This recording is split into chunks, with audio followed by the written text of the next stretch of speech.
That's why I made my contribution to writing this book. Enough said. If you would like to call and ask any questions, or share your experience of using this book, or for any reason regarding getting help with this book, please visit JoreJj Elprehzleinn online at his homepage, http://elprehzleinn.com. If you get involved in the full program with financial intelligence, I can personally assist you in using Klartalk to consciously create your own reality. Disclaimer: materializing what you desire and imagine is an ongoing lifetime process which requires that you have your mind on your side. Before using these tools, consider that you are changing your life. Due to the powerful forces of change that may be brought about, your life circumstances will almost certainly be affected, and the amount and nature of change can be perceived as painful and difficult to some, even if the best of what you desire and imagine is materializing. Others may find the very same process exciting and spiritually and materially freeing. In order to remain stable during so much change, you need to be able to count your results, in other words, track your progress.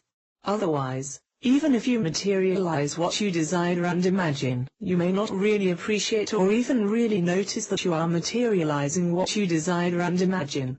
Tracking results also helps you to feel complete and satisfied, which lends itself to relaxation and enjoyment.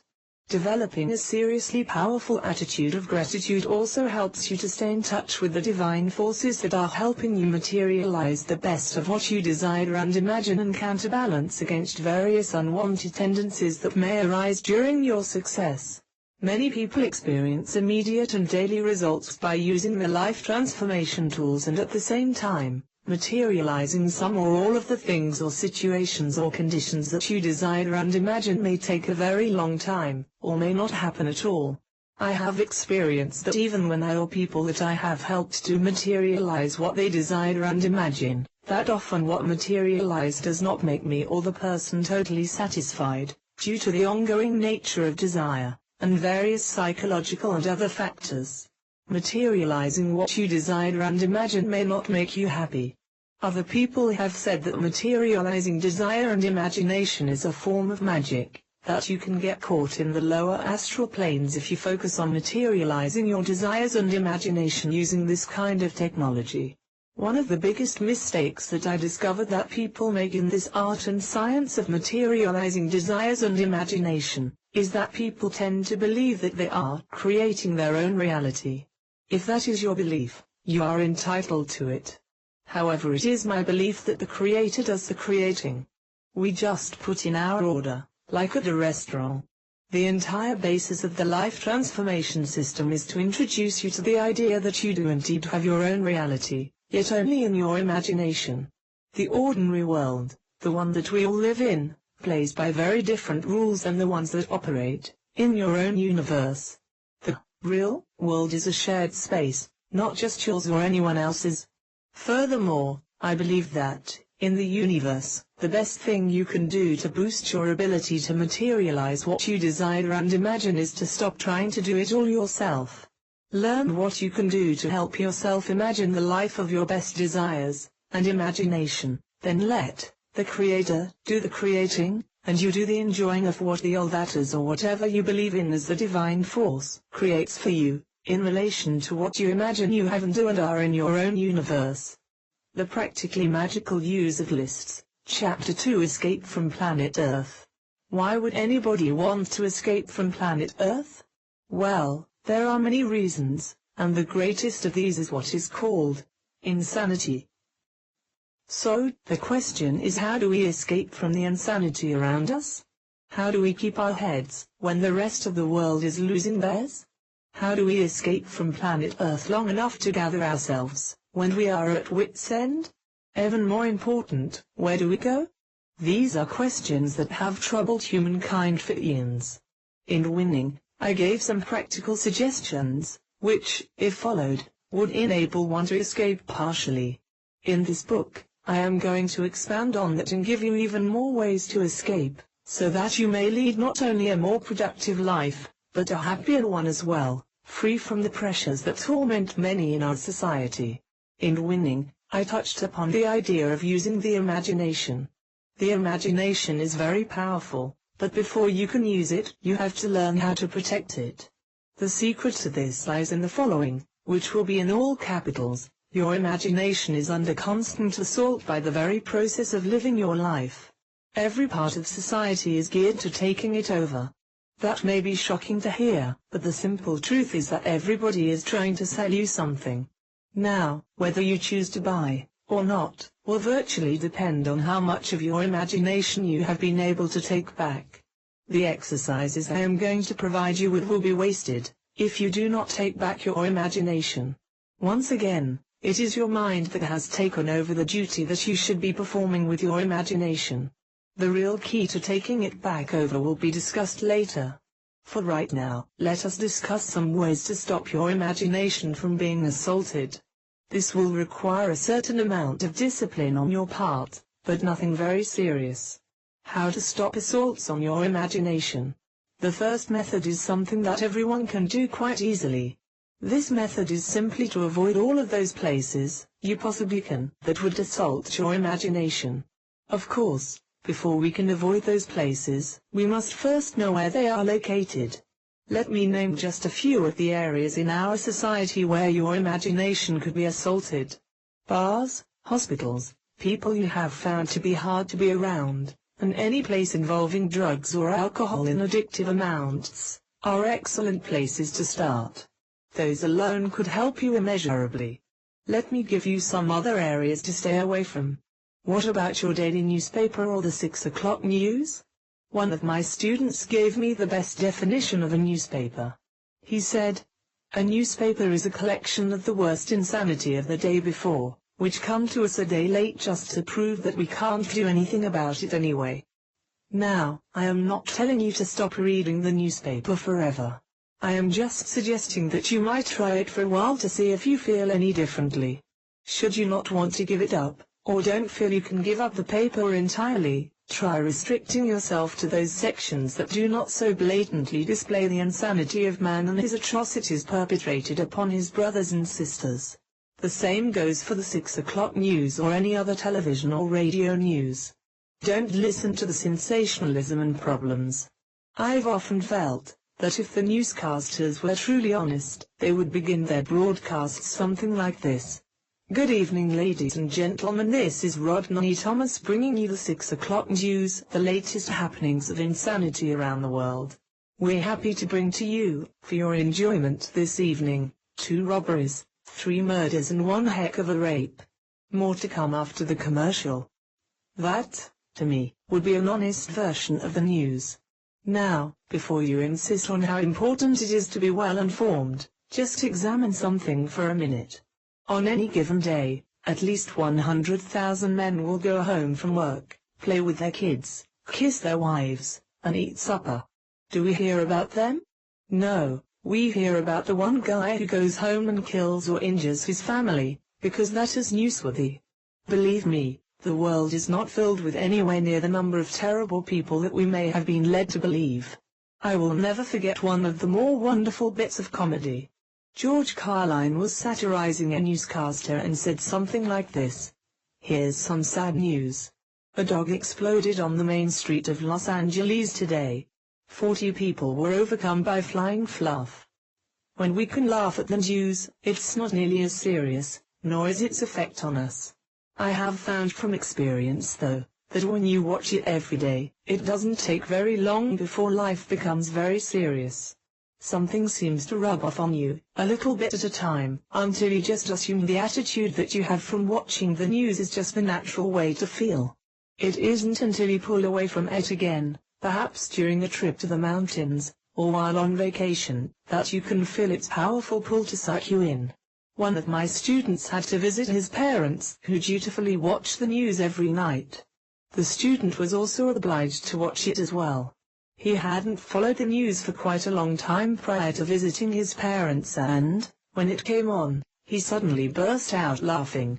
My student then explained how he had been taking awareness workshops and, that when the newscaster came on, he thought, at first, that the newscaster was doing an impression of his teacher doing his impression of a newscaster. His parents, by the way, did not find the story even remotely amusing. This is understandable, because they were serious people and hadn't yet escaped from the drama of the news. Let me tell you something absolutely vital about this, and it will be in all capitals. Your mind does not care whether you watch the news or read your newspaper.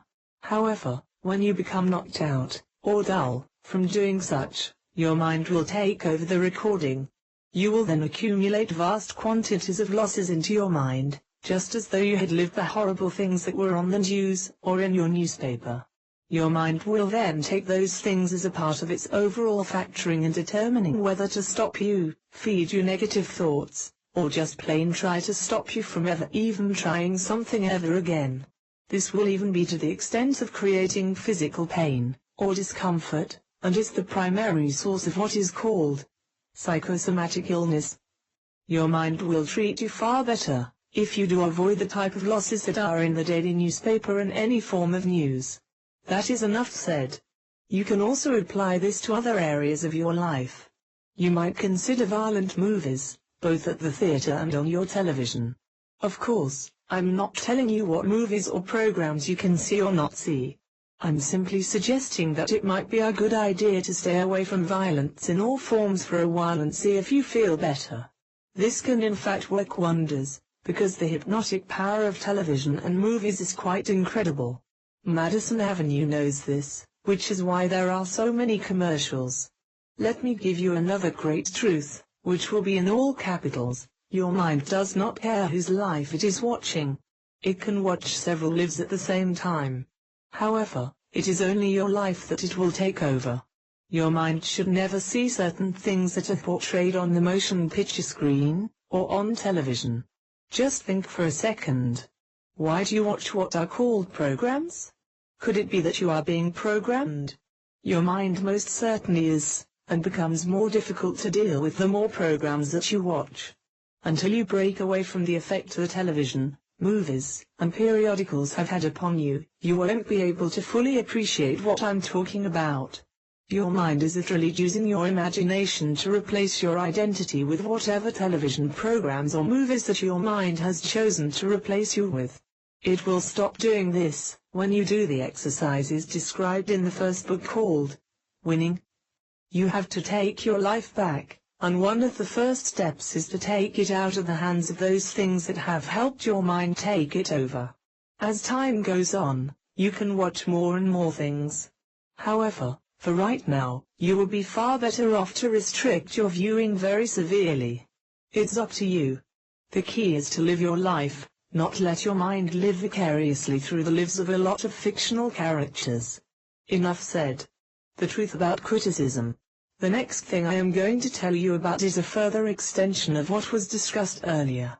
There is a type of poison that people put forth, and it is a killer. The thing I am talking about is criticism. Criticism stems from severe unhappiness. Severe unhappiness then translates into a form of callous behavior that destroys lives wherever it goes. There is a great truth about this, which is going to be put into all capitals. Your mind does not care whether you are criticized or not. It just accepts whatever was said as the gospel truth. In the wake of this, the very best thing for you to do is just to stop associating with all of those that would criticize you. At a minimum, you should stay away from them as much as you possibly can. If this is not possible, until you get the exercises in Chapter 3, just go ahead and spend as much time as you can doing the exercises in Chapter 1. The key here is to stay alert, and criticism causes you to do the opposite of that. Enough said. How to handle other people's problems. The next area we are going to take up is one that you wouldn't even think you had to do anything about. What I am referring to is the people who bring you their problems. There is a great truth here that will be put in all capitals. Your mind will accept other people's problems, and will not differentiate them from your own. Should you not have an effective way to keep your mind from thinking that all other people's problems are your own, you are in for a form of hurt that just couldn't even be imagined. The only way to stop your mind from taking on the problems of everybody who brings them to you is by taking control of whatever is going on. It is much like playing tennis, for you are attempting to keep the other person's problem, or problems, from ending up in your court. This can be very tricky, and I have found only one way to do this. Let us take it up now. The person who brings you problems can be your worst enemy, even though he or she may be your best friend. Have you ever noticed that someone brings you their problems and then walks away feeling much better? Yet, you may now feel terrible. To understand this particular phenomenon, we must understand the nature of a problem. I first heard this in a small course that I took many years ago. Nothing about the course was that good, except for what you are about to read. Imagine that one of your friends brought one of his or her paintings to you for your opinion. You wouldn't look at your friend's painting which they had just done and say, "My gosh, that's terrible. What kind of junk is that?" I'll bet you didn't spend over 5 minutes on that painting. No, you wouldn't do that. Yet, when a friend brings us a problem, most of us would think nothing of saying, "Why, that's nothing.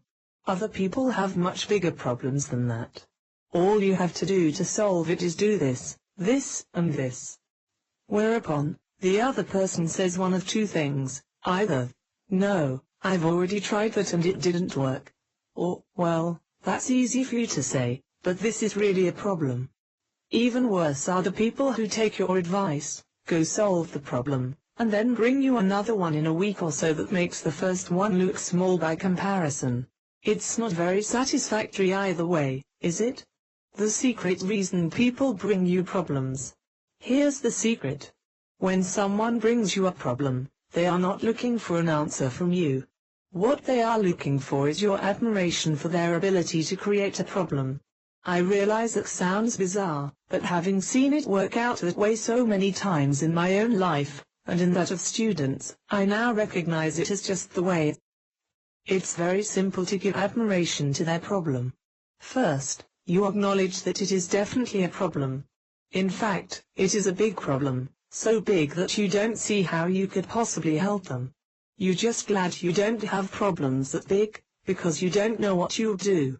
The key here is to say all this sincerely, even though you have to bite your tongue to keep from giving them the solution. Almost like magic, your friend will brighten up, realizing that he or she has created a problem which is big enough. All of a sudden, he or she will have the solution or feel absolutely wonderful about the problem and go on their way. The main thing is to elevate the level of self-confidence of your friend. Let's look at some actual examples of how this has worked for me and for some of my students. The first example that comes to mind is something that happened to me within 48 hours of the time that I first heard about this strange idea. I was out on the street, when an old woman approached me and asked me if I knew where she could get a job. I told her that I did not know of any place. She then proceeded to tell me how she had just gotten out of the hospital and could not find any work. When I did not respond quickly enough, she then went on to say her daughter was going to have to go into the hospital in 2 months. Then, when I still did not respond, she told me how her son also was going to have to go into the hospital in another 6 months, and neither he nor her daughter had been able to find a job for years. I then looked at her, and without thinking, said very sincerely, "My God, you poor woman. Those are some of the worst problems that I've ever heard. I'm certainly glad I don't have problems like that. I don't know how I could even live." Much to my surprise, a smile as wide as the corners of her mouth could reach, broke out all over her face and she said, "I am glad you don't either." She then turned around and walked happily away. I was stunned for a moment, but then realized what I had done. Lest any of you accuse me of being callous and unfeeling about her problems, I just want to say that I meant everything I said to her, and it wasn't until she happily walked away that I realized that I had just applied the principle. I have since applied it in many ways, even going so far as to help one of my friends who had called to tell me that she was going to commit suicide. Sometimes, by the way, you have to tell a person over and over again. In the case of the projected suicide, I just kept acknowledging over and over again what a horrible problem it was. The problem, in this case, was that she was depressed because she could not find a decent man to love her. She was terribly down and upset. I must have told her 30 or 40 times, in one way or another, What a horrible problem she had, and how strong she must be to have created such a big problem. I also mentioned that I wasn't capable of handling such big problems. Therefore, I did not create any. After denying several times that she had created the problem, she suddenly realized that the reason no good man was in her life was because she was in terrible shape mentally and projected that. What's more, she had made herself that way because a really good man would be the type who would love her when she was down. Somehow, her knight in shining armor would be able to see through all the negativity which she had surrounded herself with, and see the real her. It wasn't long after this realization that she ended the conversation in a very cheery voice by saying, "Well, I guess I'm going to live after all." Probably your use of the principle may seldom be as dramatic as this, but I am sure you will be amazed at just how much service you can provide your friends, by seemingly providing no help at all. Another example came from one elder student. Her little granddaughter came to her just crying her little eyes out. It seems that her brother had hit her, and she was very upset. Well, the grandmother, instead of trying to dry her tears and buy her off with ice cream and cookies, just looked at her and said, "My goodness, that's a terrible problem. It must be awful being 3 years old. I'm certainly glad I don't have problems like that." The little girl suddenly looked up, gave her grandmother a great big smile, and came over and gave her a hug. There are, as you can see, also rewards. I'm sure that you can think of examples from your own life. Perhaps you told a friend the problem and they solved it for you. You went away feeling worse, but never knew why. Perhaps you have solved problems for others that you shouldn't have. A problem is like a puzzle. Imagine that you invented a new kind of puzzle, something with the complexity of a Rubik's Cube where you have to line up all the squares. This puzzle is so good that it takes you, the inventor, 15 minutes to solve it each time. You are very proud and wish to try it out on somebody. Along comes your friend, and you present the puzzle to him, chuckling slyly to yourself. You expect him to anguish over it and finally turn to you in defeat for the answer. That doesn't happen. Instead, your friend takes the puzzle, studies it for about 30 seconds, and proceeds to solve it in about 3 minutes. How do you suppose you'd feel? Your friend has just proven beyond a shadow of a doubt that, not only are you a lousy creator of puzzles, but also, that he is far more intelligent than you are. And that is exactly what happens when you solve a friend's problems or he solves yours. It would have been kinder to slap him across the face than to show him what a dummy he's in your eyes. The idea should be to make your friends feel good about themselves, and you cannot do that if they feel you are far more intelligent than they are. So, the key to handling problems of others is to acknowledge problems as problems. Realize this significant fact. The only person who can satisfactorily solve the problem is the one who created it. This acknowledging is rare in our society. Generally, what happens is that people play a game of one-upmanship when it comes to problems. One tries to tell another his problems. The other responds by trying to say his are bigger. Nobody gets acknowledged and the problems get bigger. Here is a story to illustrate that point. The story is told of two gentlemen eating their meal in a restaurant, when one suddenly says, "Boy, business has been terrible. January was the worst month I have seen in 20 years. Then came February, it made January look like a banner month. I thought this was bad, and then came March. March was so bad I considered bankruptcy." Suddenly, the other man interrupted with, "You think that's bad? Let me tell you something. You know my son, the one at the university? He has this girlfriend he's in love with, but he never brings her home. I figure this is getting serious, so I'll pay a surprise visit to my son and his girl at their apartment. Do you know what I found out? My son's girl is another guy. Do you hear what I'm telling you? The flesh of my flesh, the blood of my blood, is a homosexual. Could anything be worse than that?" The other man just sadly looked over at him and said one word: "April. Let me say that this is just a joke, and not meant to put down or diminish any person. Society has its prejudices, and this is just one of them. The key is quite simple: and will be put in capitals. Your mind will not differentiate the problems of others from your own. However, it will accept your little game of tennis, and applaud you for it. It will consider this to be a win for you each and every time you keep a problem from becoming your own. Here is how you do this. The three things you can say to keep problems away. There are three things that you can say to keep problems away. The key is acknowledgement. You can do this by saying, "You're right," "I agree," or "I understand." You can just keep saying these over and over again, while the other person talks, and your mind will not take on their problems. It is also important to tell the other person that it is a problem. You do not have to go into how you know they have created it, or anything like that. In fact, unless you are a trained psychologist, you will be far better off to avoid telling that to anyone. Most people who bring you their problems will be very content to just be acknowledged that it is a problem. The idea is to be kind, but to always remember that they want to solve their own problem, if at all possible. It is very good to keep saying that you don't know the solution to their problem. Sometimes, that will seem insane, but your mind won't think so. Should you solve the other person's problem, your mind no longer regards it as their problem. It will give you a win, but it is just not worth it, seeing as how you already had the win without taking over the other person's problem, or problems. There is another great truth that connects up with all of this, and it will be put in all capitals. Your mind will never try to solve the problems. It will just consider you to be the kind of a person that cannot handle them. This is only if you do not play this little game of tennis.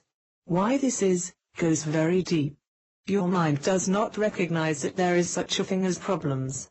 The only thing it sees is something happening, and the efficiency with which it happens. Your mind will see any slowdown as an indication that you need to be taken over, and it will act accordingly. Do not play this little game of tennis, and your mind will not be on your side. Enough said. This closes our section on how to keep your imagination from being assaulted.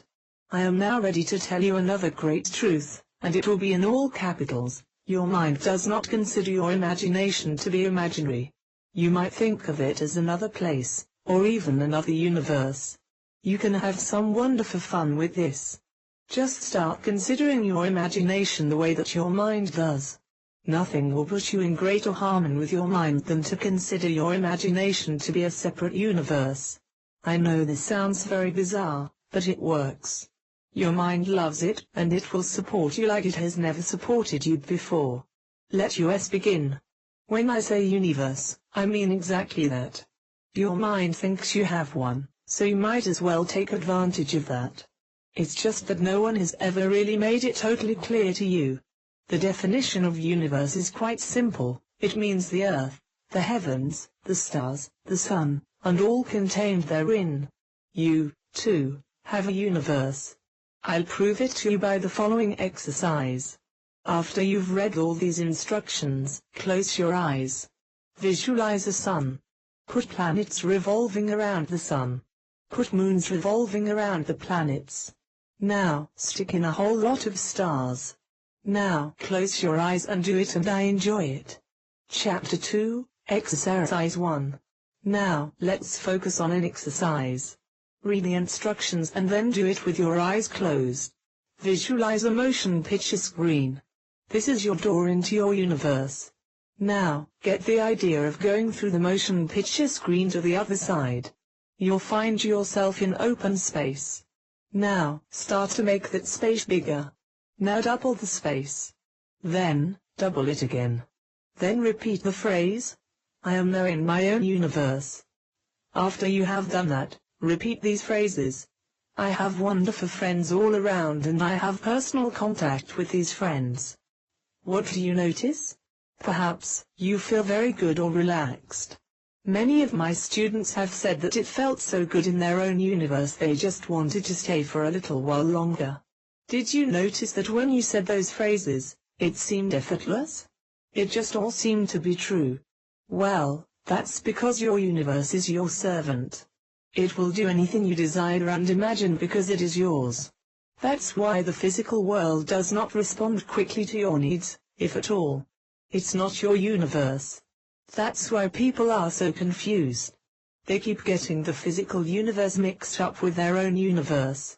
Before we go any further, let's look at why you might not have known that you had a universe, when it's so apparent that you've had it all along.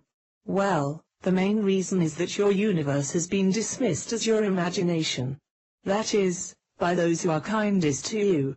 By others, it has been referred to as, just, your imagination, and by still others as, just a figment, of your imagination.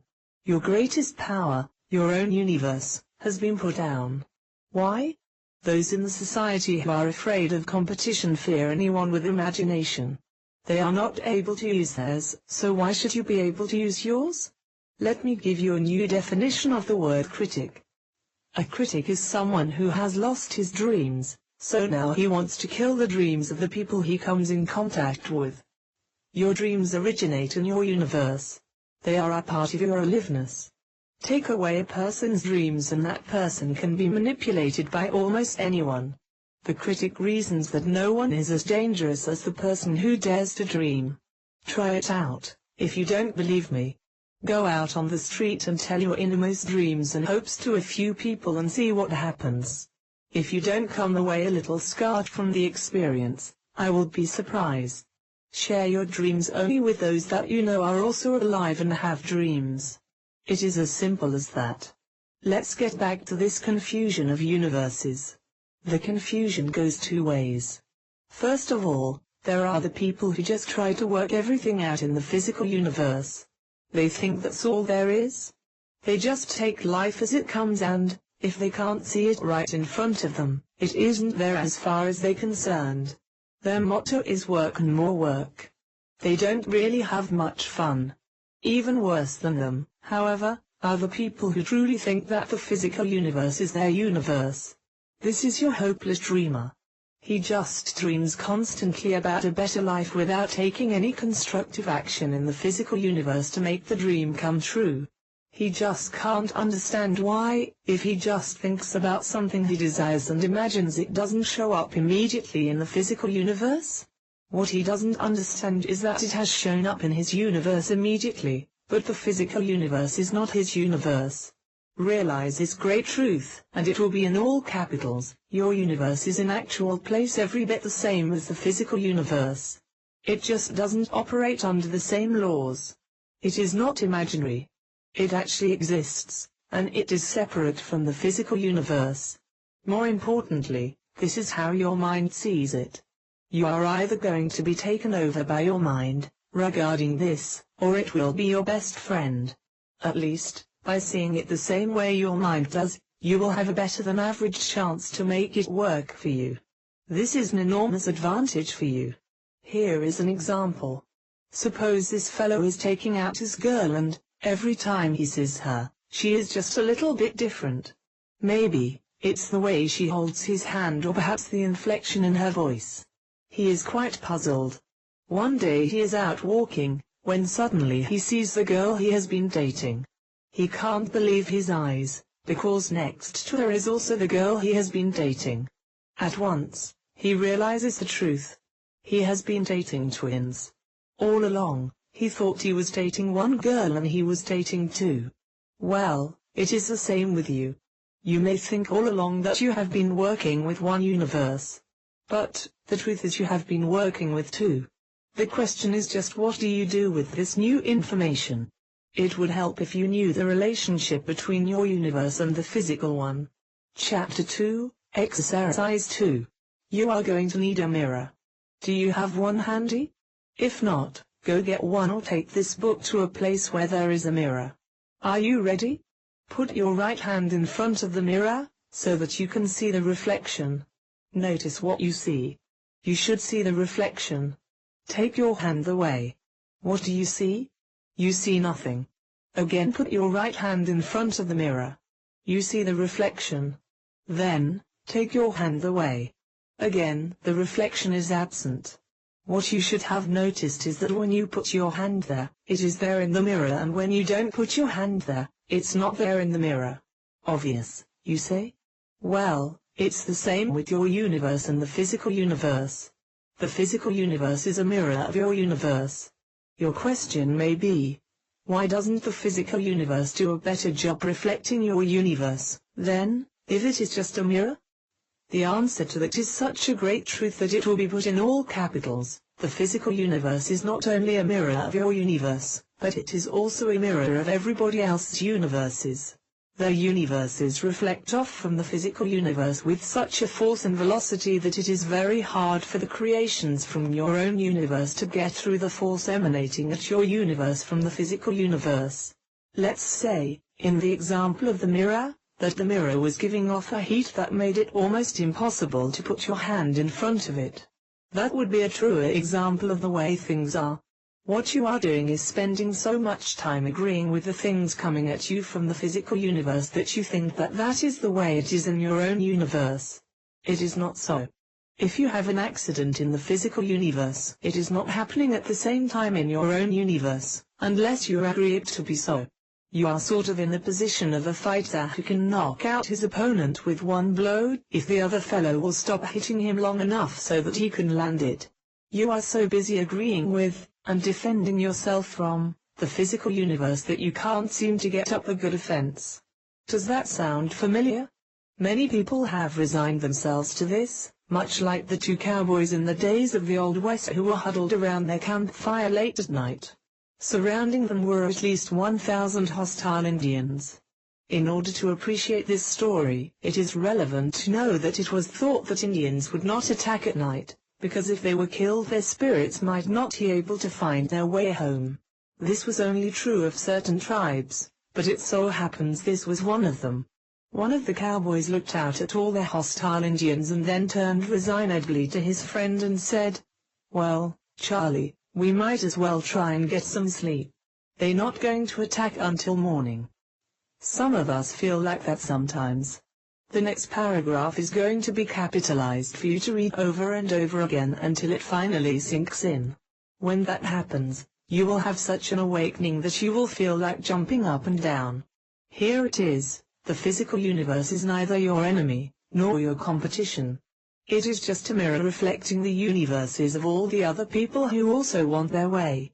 Get the idea that your universe is like a castle that is under attack. The emanations coming from the physical universe are the attackers. Somehow, you must defend your castle and at the same time fashion your own missiles to send toward the physical universe. The secret here is not to agree with what is coming from the physical universe. Well, some might say, "Oh, that's easy. I already disagree. I don't like the government. I don't like war. I hate poverty, etc." Well, my friend, this is not disagreeing. This is being disagreeable.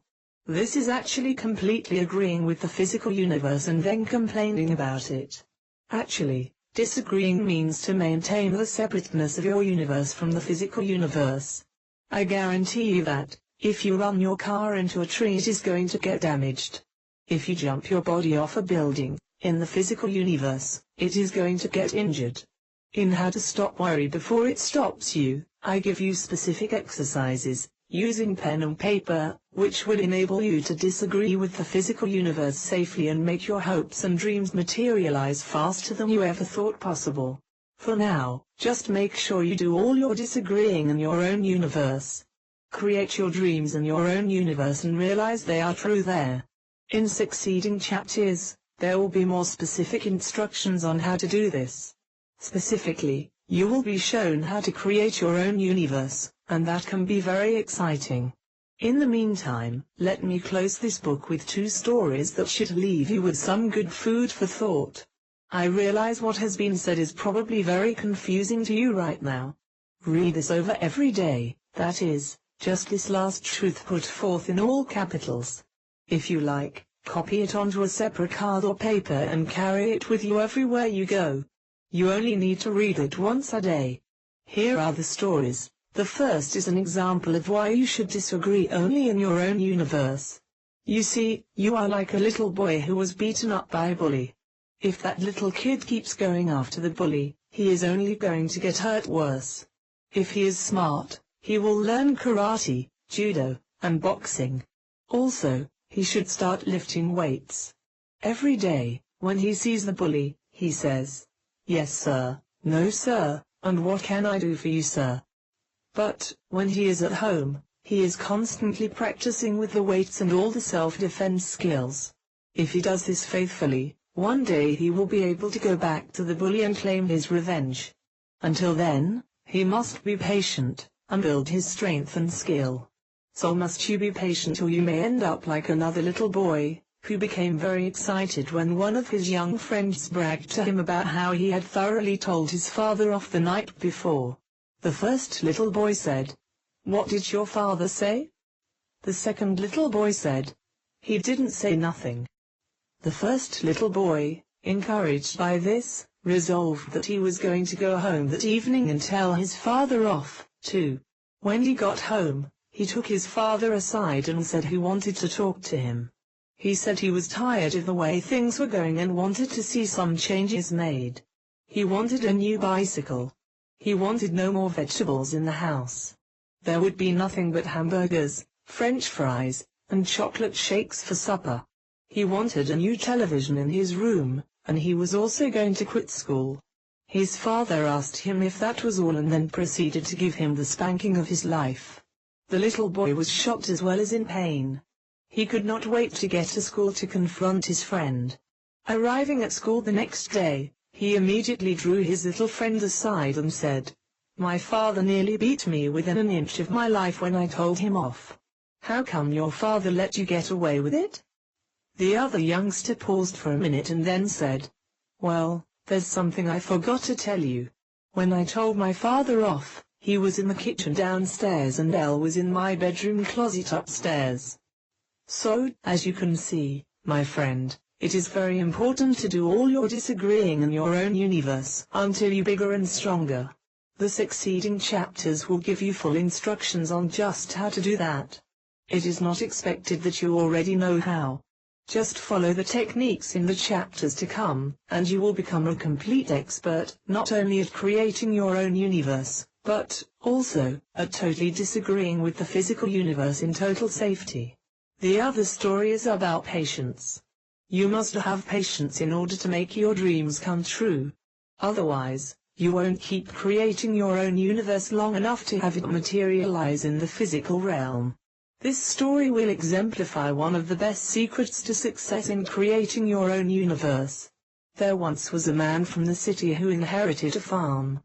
He didn't know anything about farms, but he thought he could make some money from it.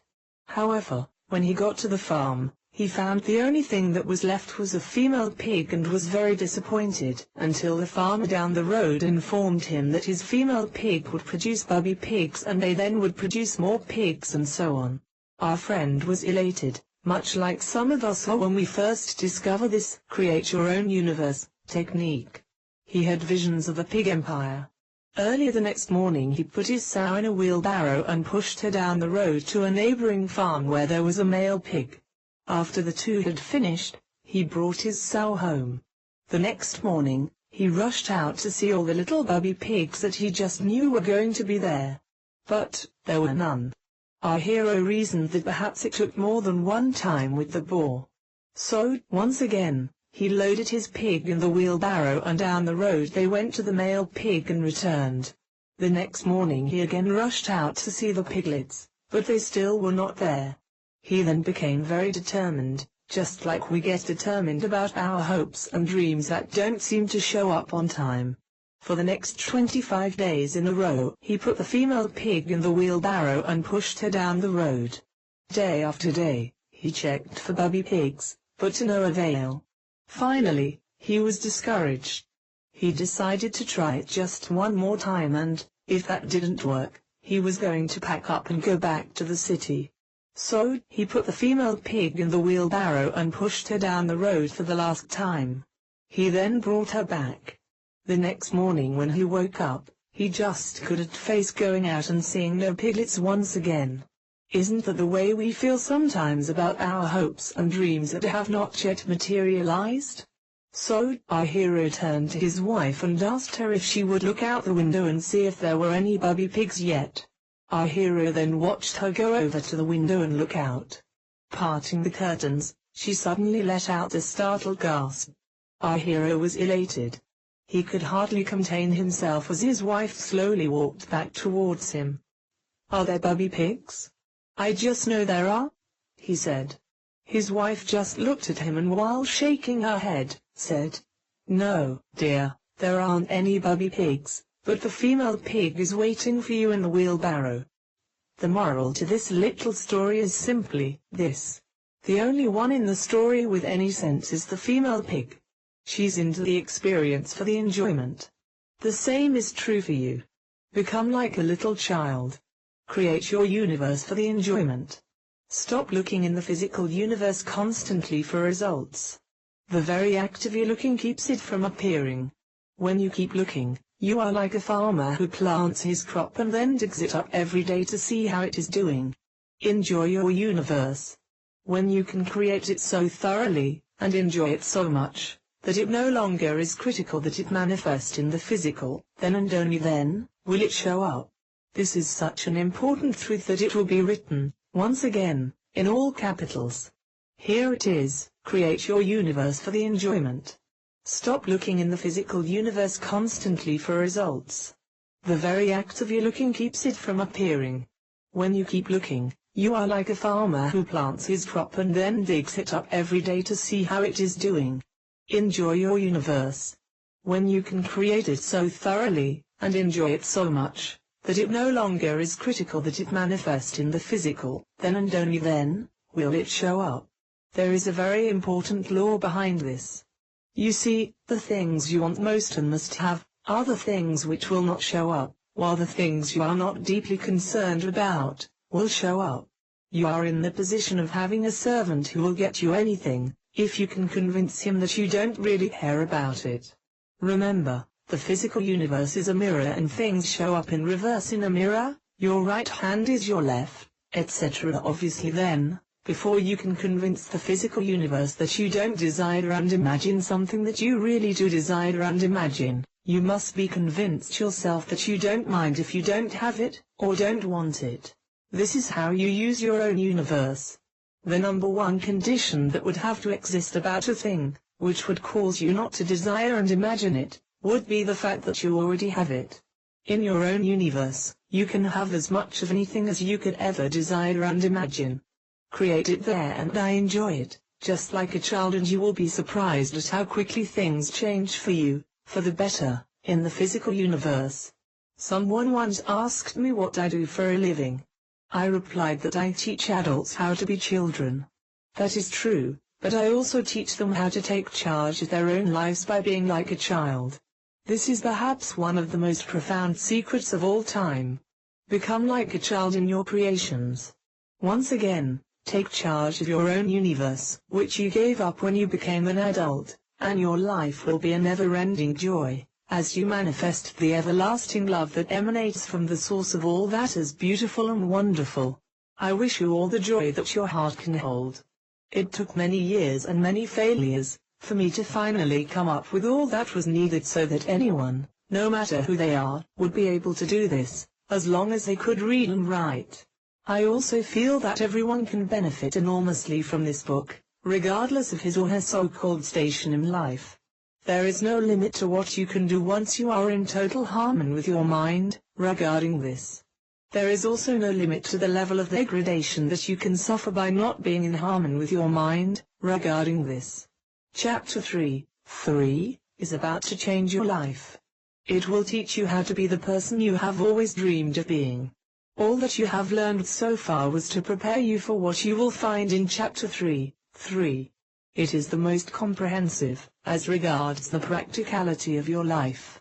Learn it, use it, and make it your Bible. You will see why I say that, after you read it. It's now time for you to discover it. The practically magical use of lists, Chapter 3: How to stop worry before it stops you. In this chapter you will discover what you absolutely have to have in order to create your own universe. After you have read this chapter, and done its exercises, you will want to go back and reread Chapter 2.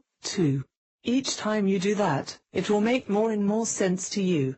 It is all the analytical information you will ever need in order to get the full benefit of the idea of creating your own universe.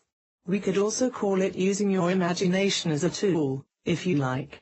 There are books out there, there are courses out there, and a variety of other things, that just talk around the subject of using your imagination. It took years and years of experimentation and study, in order for me to come up with a practical way of actually doing what was constantly talked about. My original idea was to take my students, and actually do the exercises and drills that I had heard about, right in the classroom itself. I, myself, had been creating my own universe for several years, at that point. I had written down a list, many years ago, of all of the things that would make me happy. I felt that that was the thing to do. My reasoning was, that in order to create your own universe, or use your imagination, you had to come up with things that would make you happy. I had started out doing this at a very young age, and I was incredibly naive. That was my saving grace. However, in my very first class, I discovered a fascinating thing. The vast majority of people could not do that. In fact, none of my original students could. There I was, starting my class, and it was going to be over before it began, because none of my students could do the very first exercise.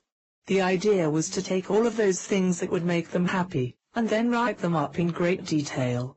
For example, the ideal car could be listed, as to the color, the make, the style, and even the number of them. All of the books and the courses that teach this particular thing, usually tell the people about the idea, and then tell them to go home and do it. The thing that I had witnessed, year after year, was that the people never went home and did it. They just went home. After seeing hundreds and hundreds of people do this, I truly felt that all they needed was someone to guide them, while they actually did it. Thus, you can see how I came to be a teacher. Perhaps, you have already attempted these ideas, or affirmations, or a series of other things that left you very unsatisfied. Let us go back to my original class. There I was, with a room full of students, all of which were unable to satisfactorily begin my magnificent course. The room was beginning to fill with extreme amounts of very negative energy. This was not because of any anger towards me, but from actually attempting to write down everything that would make them happy. Suddenly, I was filled with inspiration. Out of nowhere, the idea came to have them write down everything that they were unhappy about. Suddenly, they were able to do something about their lives. That may sound oversimplified, but, at that time, it was like a giant barrier had been burst. The room became filled with excitement. Suddenly, they were able to do something, and do it very well. This book could not exist today without that very spectacular beginning. This book, for quite some time, consisted only of that exercise. The part I haven't mentioned is that they were told to draw a line down the center of their paper, and everything they were unhappy about would be listed on the left side. They would then write the opposite of what was on the left side, on the right side. Thus, they discovered what would make them happy, just like that. There is such a great truth to this that it is going to be put in all capitals. Here it is. Your mind will totally cover up anything, and everything that would ever make you happy. It will do this, for the very simple reason, and I mean it is this simple, that it doesn't think you have a chance of being happy. This is because your mind doesn't understand happiness. Everything is very cut and dried to your mind. If it has seen you succeed over and over again, it would reason that you would feel what it feels, which would be higher degrees of satisfaction. Your mind is like a robot, regarding this. It does understand unhappiness, but only as lesser degrees of satisfaction. However, the emotions and feelings of anger, grief, and other similar emotions, are much easier for your mind to understand. Your mind can actually grasp how you feel regarding those, and will regard you as alive, whenever you are facing them, or expressing them. This also applies to getting rid of them. Your mind will fight you at every turn, when you attempt to be happy, without facing whatever is making you unhappy. Enough said. The question is how you would use this? Well, for right now, it is very important for you to get a blank sheet of paper, and do the following exercise. Chapter 3, Exercise 1. Special note: there is an online workspace that you can access now to do this exercise, or you can do it with a sheet of paper. On a clean sheet of paper, draw a line down the center. On the left-hand side, make a list of everything that you can think of that you are unhappy about. Include everything you possibly can. Nothing is too small or trivial to go on this list. Do not worry about the right-hand side. After you have completed the left-hand side, the right side will practically take care of itself. Just to help you along, here are some things that could appear on your list. 1. Anything that is unpaid, and they should be listed individually. 2. Anything that is broken, or needs to be repaired. 3. Anything involving relationships. 4. Any type of job dissatisfaction. 5. Any miscellaneous things that you have been unable to stop thinking about. 6. Whatever you might be afraid is going to happen, or not happen. These are only guidelines. If you would like, do not even refer to them. You have it within you to write your own list. Before you go any further, go ahead and do your list. When you are finished, you will be ready to hear about the right-hand side. Now that you have completed your list on the left side, you are ready to do the right-hand side. I will give you some guidelines. 1. Anything that is listed as being unpaid on the left-hand side should be listed as having been paid on the right-hand side. This could make you feel wonderful. 2.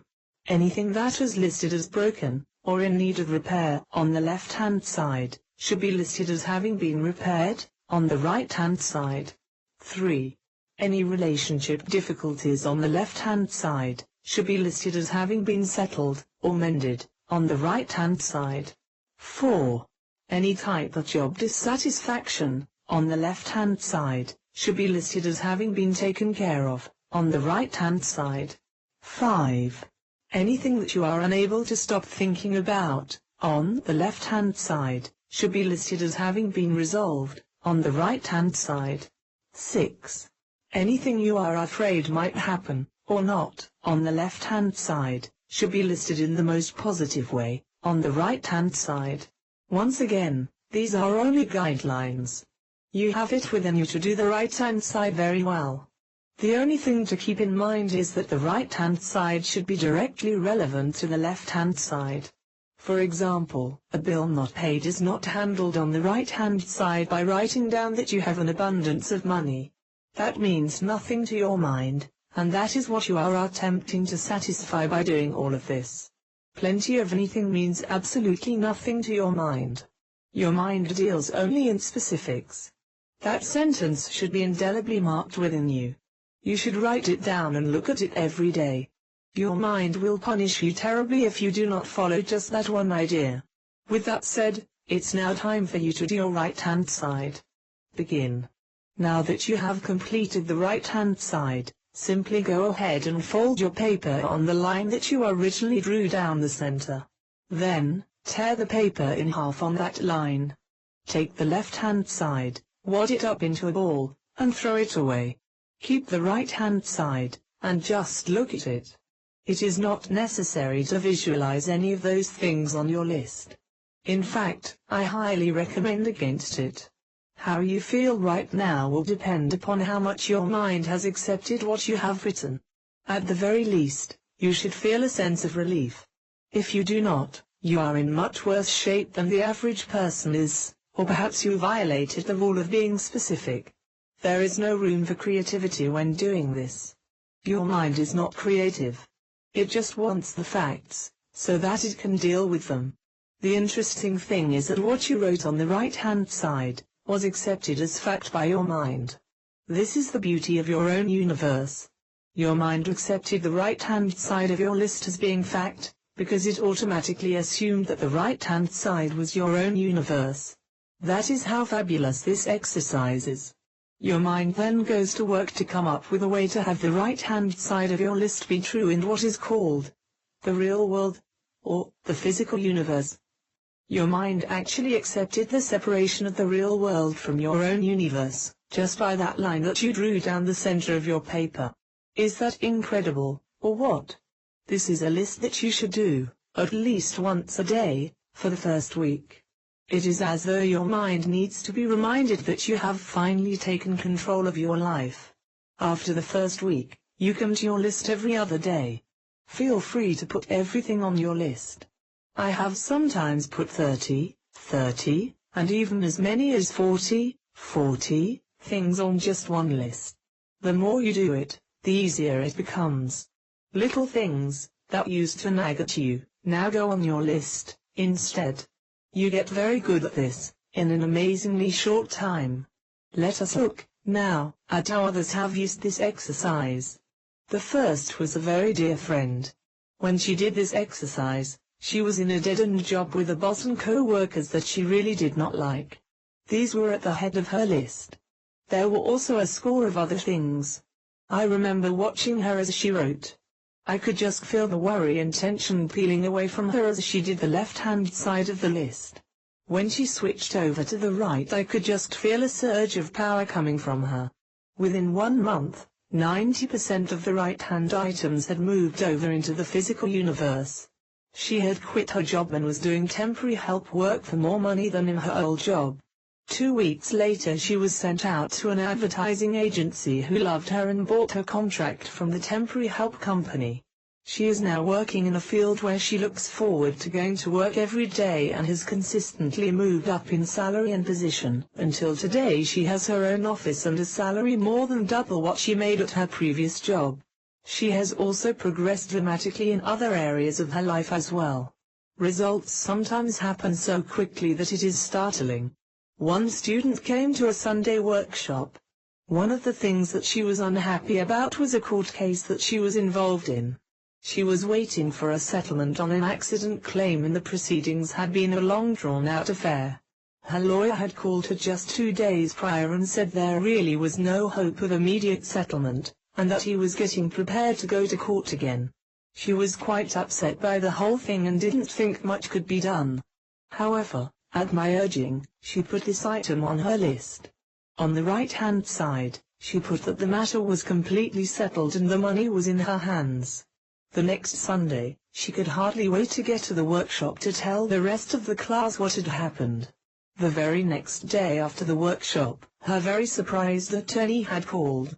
He informed her that suddenly out of nowhere, and for no reason that he could see, the other side had called him and offered to settle for a very substantial amount that would be forthcoming within 2 weeks. She got her money and was one of my most enthusiastic supporters. This also works on small things. One student was particularly annoyed that she had gotten into an arrangement whereby she had to take a friend to the train station every day. She wrote this on the left-hand side. On the right-hand side she wrote that the matter was handled and she was free from taking her friend to the train station. In the next workshop she very proudly got up and told an amazing story of how she was now free of her obligation to her friend and she hadn't even had to say anything. The next day, when she had picked up her friend to take her to the train, the friend told her of how she had discovered a bus that would take her exactly where she wanted to go. Thus, my student would no longer have to take her. These are only a few of the success stories in my files and the following letter is typical. Since I took your workshop 2 months ago, the 5 things I was most worried about have completely turned around. I have a new apartment I love, a new roommate who is a delight, a new job that is marvelous, a new boyfriend who is perfect, and I have advanced spiritually more than I thought possible. These are just a few of the examples of what can happen from just doing this very simple list. It is not simple to your mind. More importantly, it lets your mind know that you are alive, and that you are to be supported. Ideas will flow like water from your mind to turn the right-hand side of your list into reality. Some of them will be absolute gems. It is up to you, and how often you do your list. This is also true of the lists you learned how to do in Chapter 1. It is up to you how often you do these lists. Do them often, and your mind will suddenly support you. Neglect doing them and your mind will take all of its ideas and turn you into a servant. Some very rich people have had that happen to them. It is their minds that you would end up talking to, should you ever meet them. Do not let this happen to you. Enough said. We are now going to go on to another exercise that I discovered quite by accident. In the early days when before this book, I used to do a lot of private counseling. It was during one of these times that I discovered that not everyone could do list number 1. This surprised me, but there was nothing I could do, except come up with a new exercise. The thing that occurred was that I was working with a woman, who had not been allowed to express her true feelings for most of her life. For the life of her, she could not come up with things that she was unhappy about. I questioned her about this, and began to discover that she had so much hidden resentment, that she was practically numb. Thus, exercise number 2 was born. Once again, it seemed to come out of nowhere. I had her start picking out different people from her life that she resented the most. I then had her get a clean sheet of paper, and start writing about those people. The key here is that I did not have her write to these people, but about them. Now, there is a very great truth here that will be written in all capitals. Here it is: your mind does not care how you feel about others. It just takes all of the hidden resentments that are there, but not expressed, and considers that all of this should be saved. There is no reason for this. It just... Your mind gets so clouded over from doing this, that it no longer is able to take you seriously. It just stops accepting anything you say or do. You might say that your mind has been frozen regarding you. However, it's not frozen regarding its decision to take you over. It's just that now you have no say in the matter whatsoever. This will continue until you can unburden yourself of all of the resentments that have caused your mind to become frozen. Enough said. In the instance above, the woman began to write, and as she wrote, I could feel her coming back to life. This is a particularly important exercise if you have trouble coming up with things you are unhappy about. In exercise 1, the key here is that you might not even have to do exercise 2. However, it is very good to know how to do it. Let us begin. Chapter 3, Exercise 2. In this exercise, you will once again need a sheet of paper. The difference here is that you will not draw a line down the center. The object of this exercise is to release pent-up frustration that has built up toward people and things. Did you ever wish that you had a friend you could tell everything to? I don't mean someone who just listens to your troubles, but someone who could sit there and just listen while you told him every rotten, negative, foul, unpleasant thing that you feel, whether about people or things. I mean someone who could take you at your negative worst without being judgmental or giving you advice you don't want. If you think you already have such a person, I would like to meet him or her, because evidently he or she must be a saint. By your worst, I don't mean the watered-down version you show other people or the watered-down words you use so that they won't think you are crude or crazy. I mean the way you really feel when you are angry beyond words. Some of the language you will find yourself using in this exercise may shock you. The fact is, however, that this is a cleansing exercise, and it is far better to rid yourself of all the negatives and dirt you can, rather than continue to carry it around. There is a certain type of spider that does a very insane thing. When it is angry, it stings itself to death. Well, that is no more insane than the person who holds his anger and true feelings inside in his dealings with other people. Now, you may argue that if you really express the way you truly feel about certain people and things, you would have no friends. In a way you are absolutely right. Therefore, for your own well-being and theirs, you must have a way to vent your anger and frustration. That is what exercise 2 is all about. The piece of paper you have in front of you will serve as that paragon I mentioned earlier. You can say anything on this piece of paper and it will never criticize, judge, or give you dirt in return. Are you ready? Step number 1 is to write down every negative thought you can think of. Every negative thought you ever thought but were afraid to express verbally. Take as much time as you need and don't inhibit yourself. This may seem silly, but these have been building up just from the living of your life. You are very seldom allowed to be critical of things. Now, I am not suggesting that you go around criticizing others, or the government, or your parents, or anyone. I am just simply saying that those thoughts are going to be there, from time to time, and if you cannot express them, they will hurt you. So, for right now, just start writing all of the negative thoughts that come to you. Do not edit. It is very important to write them as they come. This is your mind unloading, and it has picked up words that would make a sailor blush. I don't care if you think you don't talk this way. You also go to a thing called the bathroom. What comes from your body is not you, but it is vitally important to get rid of it. The same is true of the thoughts from your mind. Think of it as periodically flushing your mind. Let us begin. Now that you have completed this particular list, you may feel a number of things. You may feel little or nothing. At the least, you should feel slightly relieved. The next part of this exercise will add to that. Step number 2 is to make a list of all of the people that you have ever known that have ever irritated you. This could go all the way back to your childhood. Pay very close attention to listing those that you have never been able to tell off, or talk back to.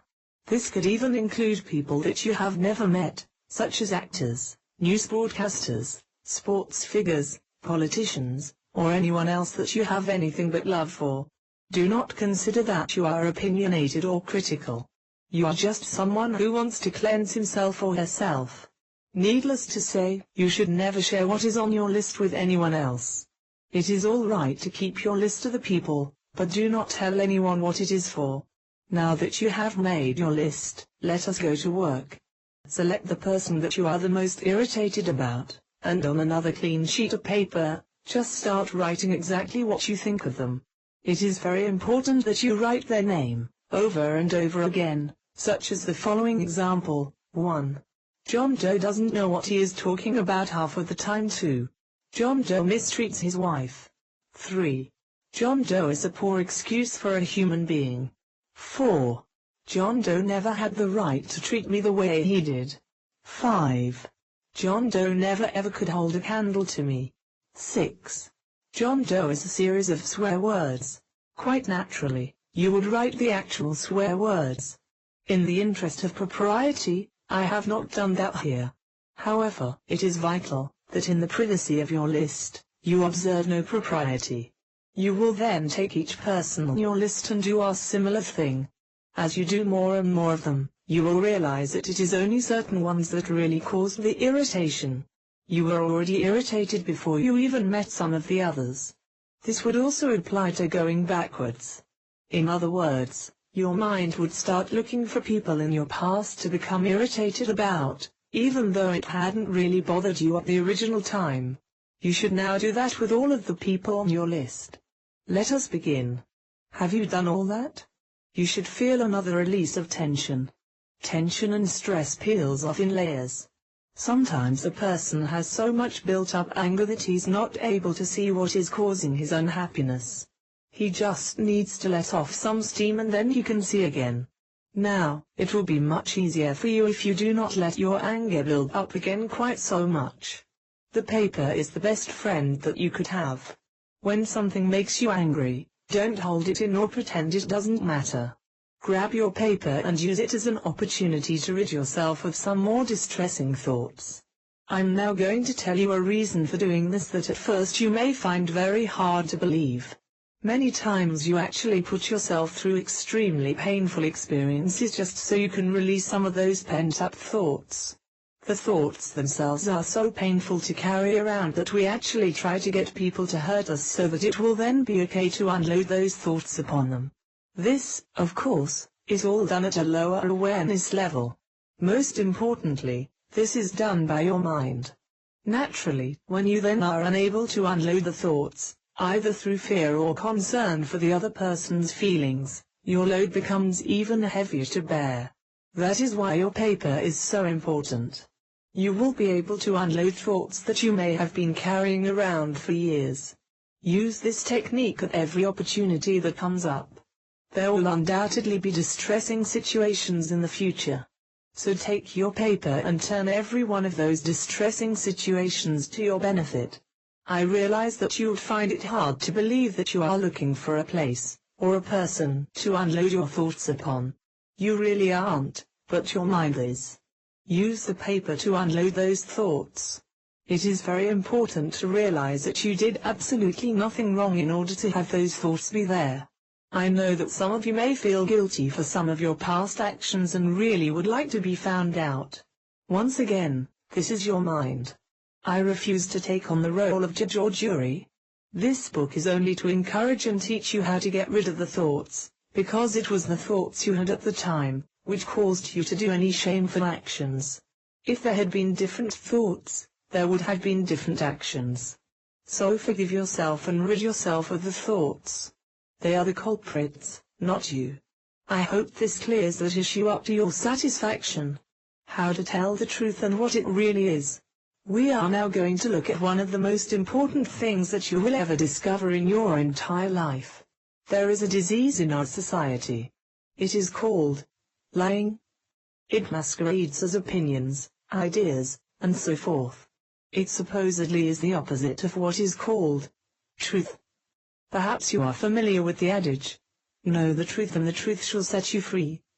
Well, with exercise 3, we are going to look very carefully at one aspect of that adage.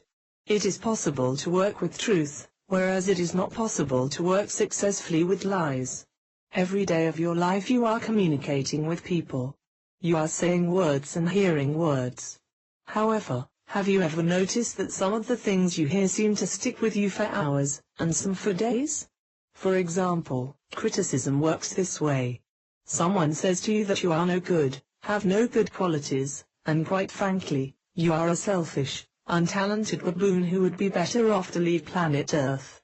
Well, they've just captured you. Actually, they've captured your attention, which is much the same thing. All of a sudden, you find yourself wondering if what they said is true. A large part of this time, of course, you spend denying and resisting what they said. This does nothing except stick you to the statement they made. If you agree with the statement, they've got you, and if you disagree with the statement, somehow they've still got you. Well, somehow or another you've got to discover the truth of that statement or remain caught up in it. There is such an enormous truth here, that it is going to be put in all capitals. Here it is, your mind totally accepts whatever it hears about you as though it were the total truth. It also accepts whatever it hears about others exactly the same way. It will not differentiate what is truth until you take charge, and show it how. The only way you can do this is with the next exercise. Once again, this was something that just seemed to come to me. I had never seen it written anywhere, and, in fact, in all of the years since, this is the only book that I have ever even seen it expressed. When someone tells you something about anything or anyone, there is only one truth that is always true. That is, that the statement was made, and by whom. It is the only truth you can rely on always. It is immutable and absolute. This also applies to anything that you hear on the radio, the television, or even in magazines or newspapers. In my example, regarding the statement about being called a baboon, etc., there was just that one truth. That truth was that the statement was made. There was no other truth. Therefore, let's say Tom made the statement to Bob. The way that Bob would handle it would be like this. The first thing he would do is get a clean sheet of lined or unlined paper. He would then draw a line from the top to the bottom down the middle of his paper. On the left-hand side of the paper he would write the following words. Tom says that I am a selfish, untalented baboon who would be better off to leave planet Earth. On the right-hand side, his own universe, he could write something like this. Tom says that I am the most intelligent, unselfish person he has ever met and he wants me to be around him forever. Bob is no longer caught up in Tom's lie. To Tom, it might not have been a lie. However, to Bob it was, and that was all it took to stick Bob with it. Save yourself from ever feeling the pain of revenge or resentment. The idea here is to take all of the negative feedback you hear in society and turn it to your advantage. This also saves you a tremendous amount of time and pain, dealing with revenge and resentment. I shall never forget the greatest single definition I have ever heard for the word resentment.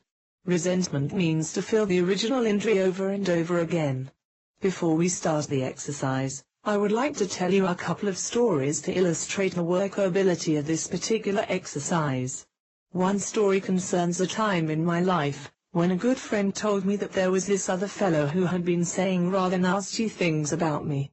He had said that I was stupid, inconsiderate, and worst of all, was a lousy teacher who didn't know what he was talking about. At first when I heard this, I was incensed. This fellow obviously did not know with whom he was dealing. Didn't he know of all the successes of my students? Wasn't he aware of my reputation? Yes, I would be able to handle him in just a few days. Well, just as I was about to go out and hire some assassins, I suddenly remembered to do this exercise. On a piece of paper, I drew a line very carefully down the center. On the left-hand side, I wrote the following statements. 1. My friend A said that B said that I was stupid. 2. My friend A said that B said that I was inconsiderate. 3.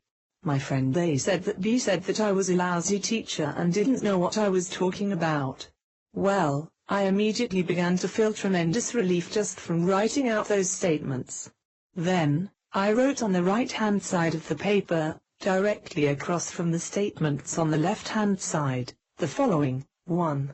My friend A said that B said that I was one of the smartest and most intelligent people he had ever seen. 2. My friend A said that B said that I am the most helpful and considerate fellow he had ever met. 3. My friend A said that B said that I'm probably the finest teacher he has ever seen, and surely the most knowledgeable about his subject. I then took the paper, folded it in half on the line that I had drawn, and tore it in half. I then wadded up the left-hand side and threw it away.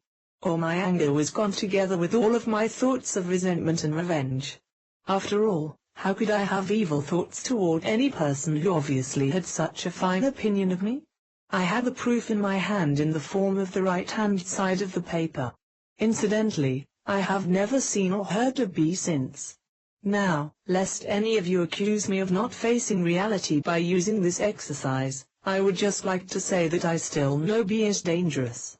It's just that I refuse to get pulled into his game by letting him create such an effect on me, that I would take my valuable time and play with him instead of tending to much more important projects. However, in order to free myself from his lie, I had to free my attention from his original statements. The only way to do that was to find and write down the truth as I see it, which I did. The only reason a person ever tells you these kinds of lies is to cause an effect on you. If you want to be caught up in somebody else's effects instead of being free, that's up to you. I personally would rather be free. The next example is a form of a parable. However, it is so applicable to your daily life that you should copy it and carry it with you everywhere you go. Here it is. Once upon a time there was a deaf frog. One day he and some of his frog companions were playing around a barrel of cream. Suddenly, several of them fell into it. The deaf frog was one of the unfortunates. One by one the frogs began to drown in the cream. Those who had not fallen into the barrel clustered around the top croaking. However, instead of giving encouragement and trying to help, these frogs kept yelling things like, "You stupid frogs are going to drown. Nothing can save you now. You finished. If you weren't so stupid, you wouldn't have fallen into the cream in the first place." Well, the frogs in the cream became very discouraged as they heard this. One by one, they lost the will to live, and drowned in the cream. All except one. The deaf frog could not hear what they were saying. All he could see was a bunch of mouths moving. He thought they were cheering for him. He thought they were saying, "Come on boy. We know you can make it. We're pulling for you. Just keep trying. You'll make it." The deaf frog became so encouraged that he redoubled his efforts and moved his little legs so fast that the cream was churned into butter and he was able to safely climb out. As he got to safety, he turned to the other frogs and said, "Brothers, I don't know how I can ever thank you. Without your encouragement I don't think I could have made it. But, I just kept looking up and there you were yelling your encouragement. I just couldn't let you down." Upon hearing this, the other frogs walked disgustedly away and the little deaf frog never understood why. He was just glad to have so many friends, even if they did behave a little peculiarly at times. So, from this tale, it is easy to see that you could turn all negative statements to your benefit. It all depends on the way you look at them and take them. There is just one more example to let you know that destructive lies do not always come from your enemies. In fact, they seldom do. Here is the example. There was a man who owned a hot dog stand. Business was incredible. People came from miles around for one of his hot dogs. He was thinking of expanding, even to the point of doubling his advertising budget and adding more space to his store. He was excited. It was then that his son came home from college. The son, however, was very upset to hear about his father's plans. He said, "Father, how can you think of expanding? Don't you know there is a recession going on and it's going to get worse? This is a time to cut back, not expand." The father, upon hearing this, decided to follow his son's advice. After all, his son was a college man and he was just a high school graduate. So, that's what he did. Instead of doubling his advertising budget, he cut it in half. He also cut his store in half.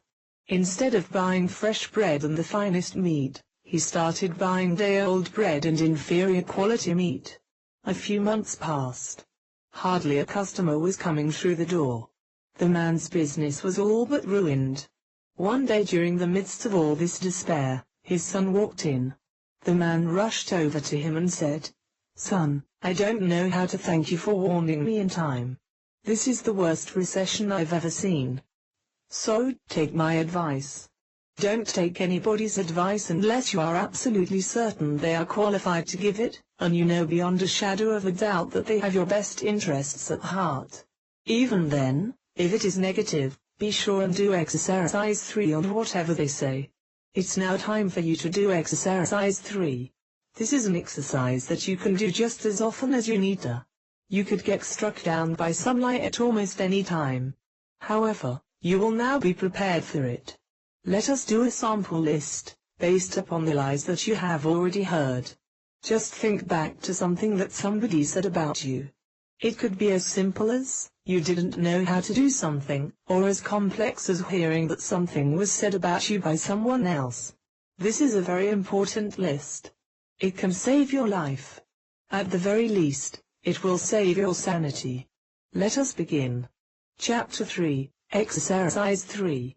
Take a clean sheet of paper, lined or unlined, and draw a line down the center, from the top to the bottom. On the left-hand side, write the person's name, and what they said about you, or anyone else, or anything else. Do this with as many people as you can. Once the left-hand side of your paper is complete, write the person's name on the right-hand side, followed by the opposite of what they said on the left-hand side. For example, you could have written that Tom said that I was a bad neighbor, on the left-hand side. On the right-hand side, you could have written that Tom said that I am the best neighbor he has ever had, and considers himself quite fortunate to have a friend as good as me. The key here is quite simple. The right-hand side is always the opposite of the left-hand side. Just remember the deaf frog. You should have little difficulty with this exercise. Your mind will be so glad to unload all of this, that it will practically worship you. Go ahead and do the exercise now. Now that you have completed exercise 3, and have a working knowledge of it, just realize that these exercises are the tools you have waited for all of your life. However, unlike normal classes, and normal tools, what you have learned is something to now be a part of your daily life, from now on. Your life doesn't stop when you finish reading this book. It goes on. These tools are meant to be a daily part of your life, or whenever you need them. Should you not use them, your mind will simply take you over. I don't want that to happen, and neither should you. Enough said. How to turn off psychic attack and turn on good feelings. We are now going to take up as subjects that you will not find, unless you delve into a subject called magic. It is being used on you every day, and you don't even know it. So many people in society have been taken over by their minds, that a type of warfare now exists, between the people whose minds have not taken them over, and the minds of those people that have been taken over. This is true, in varying degrees, everywhere. It is a simple matter to handle it, but by the same token, without exercise 4, it is practically impossible. This exercise also just suddenly came to me. It deals with a subject called psychic attack. You can feel like a detective in doing this particular exercise. What you will be doing is locating where all of the psychic attacks are coming from, that you are being attacked with. This is a major defense for you to use, and is not meant for you to be able to attack back. Now, that you are sufficiently confused, let us start the actual exercise. The other exercises that you have done will enable you to do this one. It is only in the doing that you really can understand it. Let us begin. Chapter 3, Exercise 4. Take a piece of clean paper, lined or unlined, and draw a line down the center, from the top to the bottom. On the left-hand side of your paper, write the following. 1. A great deal of psychic attack is being directed at me by 2. A great deal of psychic attack is being directed at me by 3. A great deal of psychic attack is being directed at me by 4. A great deal of psychic attack is being directed at me by 5. A great deal of psychic attack is being directed at me by. Have you done that? If not, go ahead and do it. You should now have it done. You will discover that different names suddenly show up when you write that statement. What you should do is write down one name per statement. Sometimes, you will discover that it is coming from a very close friend, or even a relative. It could even be your child. Whoever it is will cause the greatest feeling of relief when you write his or her name. It is very important to realize that the attack is not coming from them, but from their mind. After you get good at this, you will be able to say the statement out loud, or silently, and just write nothing but names on your paper. That will be a great day, indeed. You will get enormous relief from doing this particular exercise, provided that you have done all of the other exercises quite faithfully. The second step is to write, on the right-hand side of your paper, the following. 1. Every manner of good feeling is being directed at me by 2. Every manner of good feeling is being directed at me by 3. Every manner of good feeling is being directed at me by 4. Every manner of good feeling is being directed at me by 5. Every manner of good feeling is being directed at me by. As you can tell, this exercise is very simple. You take the name of the person you discovered, and put it on the right-hand side. This will nullify even further the psychic attack of their mind upon you. Once again, your own mind will be freed of its connection to that other mind, in doing this to you. Fail to do this exercise, and you may never even know when the attacks come, other than, you don't feel well, you feel like you are drugged, and you don't feel very alive, at all. There are many more symptoms, but they all fall under these. Do this exercise faithfully, every few days, and your life can be more rewarding than you ever even thought was possible. Good luck! To summarize Chapter 3, I would now say that you have four powerful exercises to use, in whatever way you chose, in your daily life. It is not necessary to do each one every day. In fact, I don't recommend it. However, smaller variations can be done of each one. Should you not be feeling well, you feel nervous, or someone you have just had a confrontation with has made you feel far less than you were feeling. Anything that would look or appear to cause an effect upon you can be handled by these exercises. They can reduce the stress level in your life immeasurably. It is up to you to use them. If you don't, there is no doubt that your mind will eventually take you over. I have seen it, time and time again. That is why I am so severe on the use of these exercises. I want live people to interact with wherever I am. There are enough minds walking around. Do what you can to not be one of them. This entire book did not even mention the subject of worry, even once. The reason for that is that, if you do these exercises faithfully, worry will not even exist for you. Enough said. The practically magical use of lists. Chapter 4. This is your life. This particular chapter is all about the total exposing of what life truly is. It's not meant to be spiritual in any way whatsoever. This is just simply the breaking down of all parts of life to their lowest common denominator. This is so you can learn how to create your own universe. The only thing you know about is life. However, you don't know how to break it down like an architect would break down the parts of any house or building that he or she was going to build. The key to life is to just face it. However, you need to face it in such a way that all of its energies do not run you over. I have categorized the whole of life for you.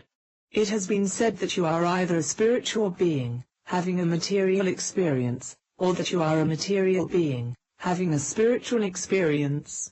This is not going to get you anywhere, trying to figure out things like that. You have to live life every day, and whether you are a spiritual being or a material being does not really matter very much to life itself. Life is something to be handled. In order to do that, you have to know what it is. The simple truth of who you truly are will be discovered in the living of life itself. Thus, it is imperative that you know what you are getting yourself into. There is an enormous truth, which is now going to be put into all capitals. Here it is, your mind really doesn't care whether you know what life is all about. The only thing it is interested in is how well you handle it. Your mind does not care if you are a babe in the woods. The only thing your mind wants to know is how well you are doing. It will punish you, or take you over, if you are not doing well. It will support you and feed you ideas, if it thinks you are doing well. Your mind will think you are doing as well as what it discovers in your own universe. If the physical universe, or life, has totally overrun your universe with the hopes and dreams of everyone else but you, your mind will just think you need to be taken over. Why this is could never really be explained. It just... You, then, have to take steps to create a separate universe from the physical universe, and your mind will act accordingly. In Chapter 3, you learned how to create your own universe by just writing down the opposite of what you didn't want to be in your own universe. You also learned how to cleanse it. Without knowing those things, and doing them, it would be rather worthless to take on the material of this particular book. Let us begin with a little story that you might have even heard. Here it is. There was once a man who was on his deathbed with his family gathered around him. His youngest son asked him what he would do if he had his life to live over. The man thought for a few minutes, and said, "If I had my life to live over, what I would do is work to make the world a better place to live in." He reflected. "No, on second thought, that would be too big a task for one lifetime. What I would do is make my country a better country. No, that would be too much too. What I would do is make my state a better state to live in." He paused and thought some more. "No, that would also be too big a task. I know, I'd make my city a better city, or perhaps my neighborhood. Yes, that's it. I would make my neighborhood a better place." He thought about this for a few minutes and then slowly shook his head, saying, "No, even that would be too much for one lifetime. Why, it would even be too much to make my family a better family." Aha, there's the answer. The only thing I could really be sure of, if I had my life to live over, is that I could make myself a better person. If I could be sure to do that, then the other things would take care of themselves. So, my son, I would have to begin with myself. Well, the same is true for all of us.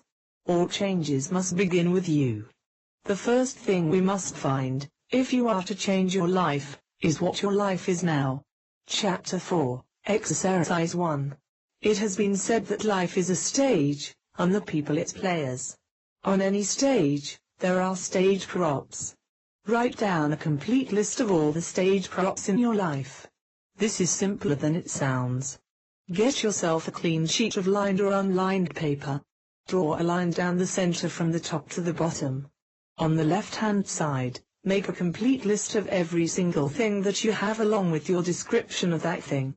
For example, you might write car and then write 1994 red Datsun with a slightly dented front fender. Include all your relatives. In other words, you have uncles, aunts, cousins, brothers, sisters, fathers, mothers, etc. You also have a body and a mind. Be sure and include those. This could be quite a long list. Don't rush it. List everything you have. Be sure and include every possession you have on an individual basis. For example, You don't just have clothes. You have individual pairs of pants, skirts, dresses, shirts, and many other things, depending upon whether you are a man or a woman. If you are married, also include the things you have with your wife or husband. This is only if you are married, or living with someone, where you have shared property. If you are a child, do not include what your parents have. This is very important. Please begin. Do not go on until you have finished this list. Now, let's look at what you have done. You have made a complete list of everything you currently have in your own universe. This is how your mind sees you. Get the picture? Chapter 4, Exercise 2. The next exercise is equally simple.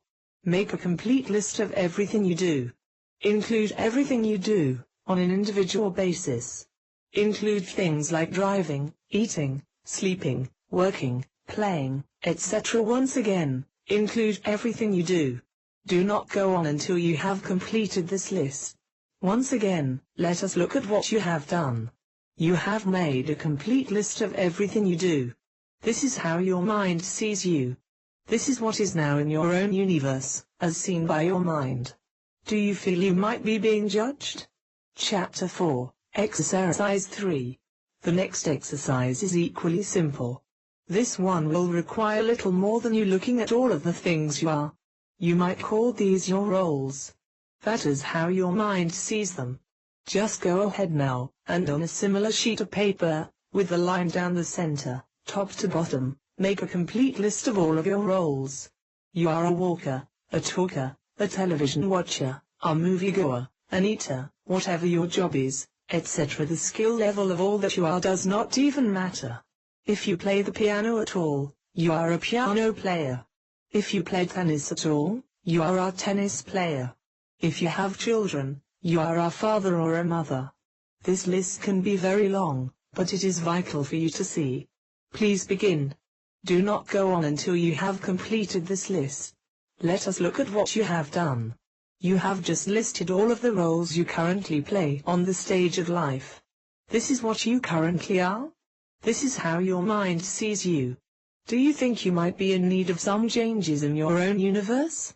More than likely, your mind does, and you have gotten this course just in time to head off a hostile takeover by your mind. It is also important to note that you need to constantly separate out the various roles you play. You are always you, never the role. For example, a woman is not a mother portraying the role of lover with her husband. Mothers make terrible lovers. If she is to fully please her husband and herself, she should fully be in the role of lover when she is making love. The same is true for a man. Corporate executives may be wonderful at work, but they're not worth a darn when it comes to rolling around the floor with a 4-year-old child. Only fathers are good at that. If an individual cannot switch immediately to the role of father, when he sees his children, he will seem a stranger and communication will be poor. By the same token, if he cannot appropriately step into the role of lover, his wife may throw him out. She does not want either a corporate executive or a father in her bed when she wants a lover. Once again, you are always you playing the role of what you are doing. For example, when you bathe, you're a bather, not an executive taking a bath.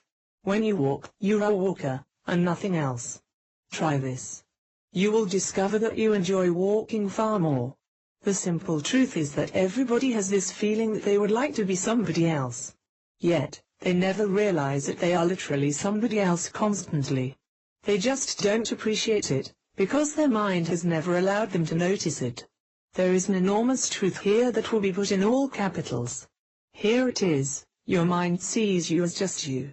The amount of enjoyment you get from doing different things is seen by your mind as nothing more than you operating at a higher level of efficiency. Basically, the more you take for granted, and do not switch into your individual roles, your mind will think you are operating very poorly. The more you lump your life into just one role, without separating out all of the various things you do, the more your mind will think you need to be taken over.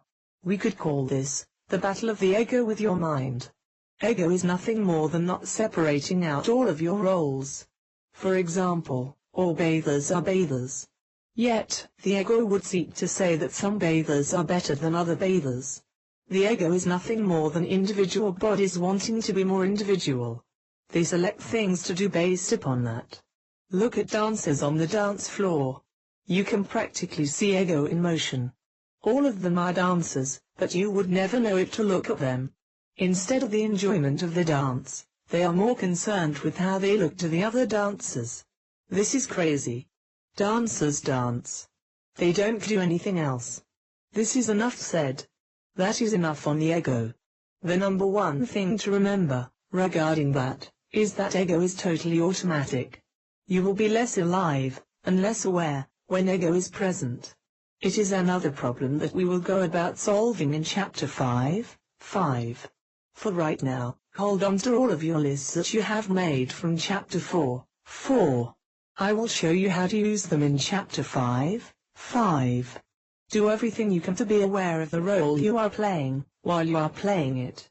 This takes a lot of practice, and a lot of awareness. Think in terms that, if you are kissing your wife or husband, you are a kisser, not whatever job you do, kissing someone. When you stop kissing them, you are no longer a kisser. You are whatever the next thing you are doing is, such as walking. Too many husbands kiss their wives goodbye while they are already in the role of walker. They then wonder why they are greeted less than cordially when they walk through the door, at the end of their workday.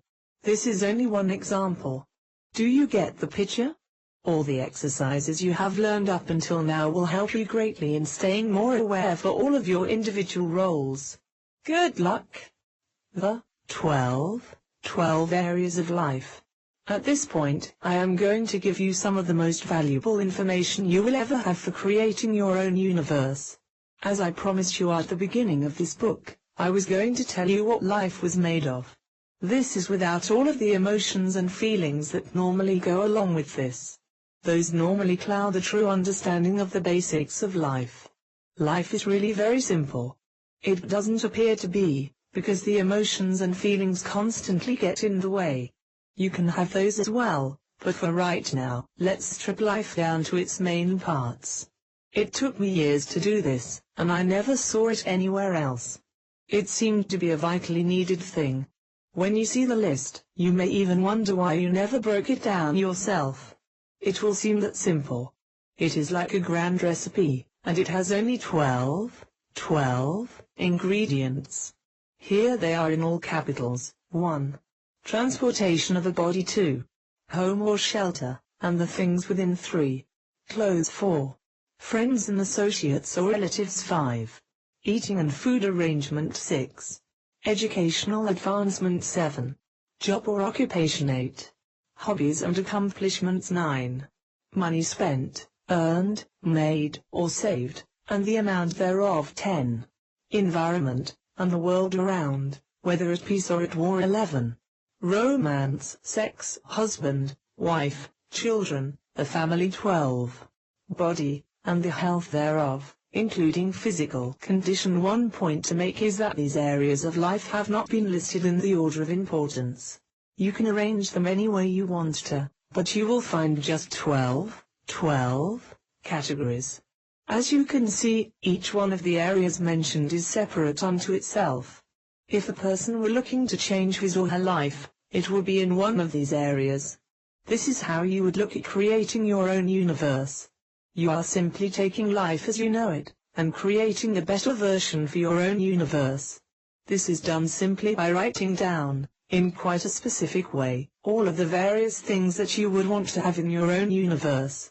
Of course, this is also what you would like to see in your life. However, you will not see it in your life without seeing it in your own universe first. The key is that you must put it there, and by writing down what you want there, it then appears in your own universe. Now, we are going to deal with all 12 categories, one by one. First of all, we'll deal with transportation of a body. Have you ever looked at the incredible amount of time we spend moving our bodies from place to place?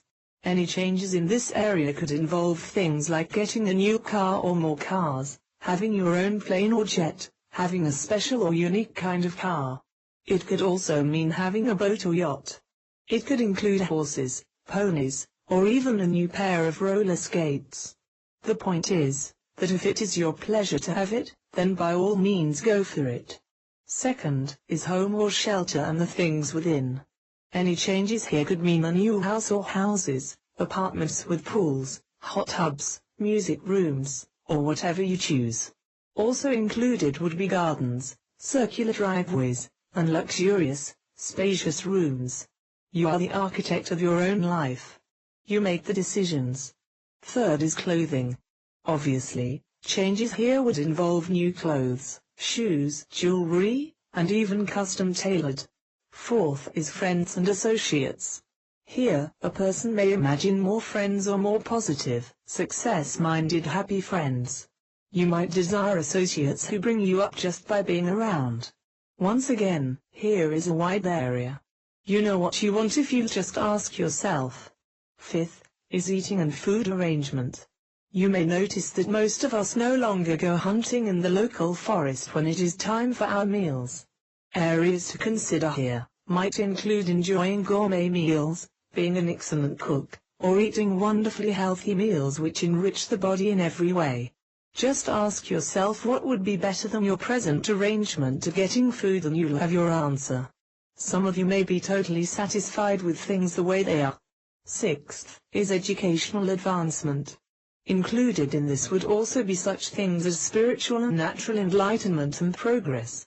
A person might want a diploma or degree that they don't have, or perhaps would like to study a particular new subject. Seventh, is a job or occupation. In conjunction with this, someone might realize they want to be in business for themselves instead of working for someone else. Another person might want shorter work hours and a chance to be at home evenings.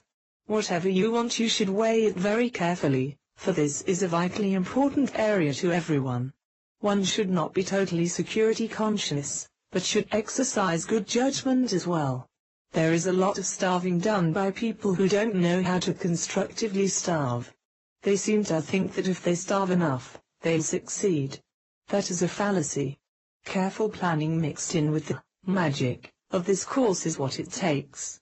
There have, in truth, been very few rags to riches case histories. Most successes were by careful planning based on a great idea, and plenty of time-consuming work. You notice I do not say hard work. Work is activity with a purpose. If you choose to call it hard, that's up to you. Andrew Carnegie once said, "A man's work should be his finest form of play." If your work isn't like that, you might consider a change. I just want you to be realistic in the physical universe. Consider the story of a fellow who was at this huge testimonial dinner in his honor.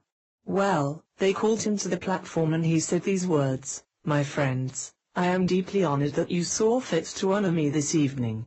As you are all aware, I own just about one half of this whole town, as well as being president and owner of the bank. However, I can still remember when I came here some 30 years ago with just the clothes on my back and a knapsack tied over my shoulder on a stick. It just goes to show what a wonderful country this is for us all, truly the land of opportunity." He was about to sit down when someone in the audience asked him what was in the knapsack. With a sly grin on his face, he looked straight out at the crowd and said, "About $300,000 in securities and negotiable bonds. Take my advice, get a stake." Number 8 covers hobbies and accomplishments. Included here are all the arts. You might like to sing or dance, or paint. Should you already do those things, you might like to do them better or more often. It won't be hard for you to think of the numerous possibilities in this area. Ninth, is money spent, earned, made, or saved, and the amounts thereof. Most people would like to increase their money. This can be in the form of cash, stocks, bonds, real estate holdings. It can even be part-time jobs or new, money-making opportunities. It could mean, as in the case of one of my students, winning on a quiz show. Regardless of how you want your money to grow, that's just part of life. 10th, is the environment and the world around you, whether at peace or at war. Included in this area could be the idea of peace and brotherhood abounding everywhere. My personal thought on this conceives peace firmly established upon the earth and real love and affinity flowing everywhere. Truly, we could have a better world only when we have better worlds within ourselves. You can have total peace in your own universe, no matter what the condition of the world. Remember that. 11th is the area of romance, sex, husband, wife, children, and family. Any improvements in this area could mean being a better father or mother, getting married if you're single, or any one of a number of things in this area. The love relationship is one that a large part of our lives revolves around, so it's a good idea to be fully aware in this area. 12th is the body and its health, including physical condition. The health of your body is very important. Without a healthy body, you are not able to fully participate as joyously in the other areas of life. Improvements in this area might mean losing or gaining weight or strength. It could mean shapelier thighs and hips, thinner waistlines, or firmer breasts. Whatever your desires about your body are, just remember that your thinking for it begins in your own universe. These 12 categories were included, so that you would know the foundations upon which your own universe would be created. At the present time, there is some version of those 12 categories in your own universe, literally influencing every facet of your life. In Chapter 5, you will be taught exactly how to discover what you most desire and imagine in your own universe. More importantly, you will be taught how to keep it there. Your mind will just accept whatever you put there, no matter what it is, provided you keep putting it there on a totally aware level. You will also be taught totally how to do that, and in a very simple way. You are on your way now, and more importantly, because of Chapter 4, you now know what your way is. Let us summarize. First of all, you now know that your life is composed of everything you have, everything you do, and every role you play. If you wish to make any changes in your life, you have the right-hand side of the paper from each of the lists you made. All you have to do is put on the right-hand side the thing or condition that you would rather have compared to what is on your left-hand side. This will be taken up in depth in Chapter 5. The same applies to those things you do and the skill level at which you would like to do them. Also, you might want to write out how often you would like to do them. As far as the roles are concerned, all you have to do is write on the right-hand side of your paper the roles that you would rather play. It's really very simple. The most important thing to remember about the roles is that they are just roles. Do not get so caught up in what you think is our big powerful role to the extent that you fail to relinquish it to play the others, or you will be missing the real joys of life. These joys can only come from the relinquishing of ego. Ego is merely hanging on to one favored role over the rest. So play them all equally and don't get caught up in a sense of importance of one role. If you don't follow this advice, one day you may end up the same way that a certain senator did who had gotten caught up in his role as senator. It seems that he was at a banquet. Many people of importance were there. The senator was very hungry and began consuming all of his bread and butter. Still hungry, he called the waitress to bring him some more. She came over and listened very patiently as he made his request, then said, "I'm very sorry, sir, but the way the banquet has been set up each person gets just so much bread and butter, and you've eaten yours." The senator tried to persuade her to give him more and burst out with, "Look, I want some more bread and butter. Evidently you don't know who I am." She said she didn't, so he told her in his most dignified and commanding voice. She then looked at him and said, "Senator, evidently you don't know who I am." He looked at her coldly and said, "You're right. I don't know who you are. Who are you anyway?" She looked him squarely in the eye and then with a voice that would melt ice, she said, "I'm the gallons in charge of the bread and butter." Remember that everyone is playing a role of some type. If you want to get the most out of all your relationships and doings, respect the roles of others and never get too serious about any of your own. As they say in show business, break a leg. Everything that you will need to totally create your own universe will be given to you in Chapter 5. Chapter 4 was to get you fully prepared for what you will do in Chapter 5. It was very important for you to know exactly what your own universe is like right now. Without doing that, you could not even begin to make changes that you will make in Chapter 5. If, for some reason, you have not done the exercises in Chapter 4, please do them now, before you go on to Chapter 5. Chapter 5 is so powerful that your mind will throw you into a form of confusion, if you have not prepared, by doing the exercises of Chapter 4. Needless to say, all of the other exercises, before Chapter 4, should be completed as well. These are all tools to keep your universe under your control, and not that of your mind. It is up to you. Good luck! The practically magical use of lists. Chapter 5 Happiness, Fact or Fiction? What is happiness? How can I find it? If you were to go out on the street and ask 100 people what they really wanted out of life, I would venture to say that at least 50% of them would say that all they really want is to be happy. However, if you were to ask them what that really meant and how they planned to achieve it, they would probably not be able to tell you in clear terms. This is what we are going to take up in this chapter. Hopefully, by the time you finish all the exercises, you will not only know what happiness is, but you will be happier than you ever thought possible. And most important of all, you will be able to continue to create the state of happiness at will. As you probably already know, happiness is a very nice feeling, but it is quite elusive to the majority of people.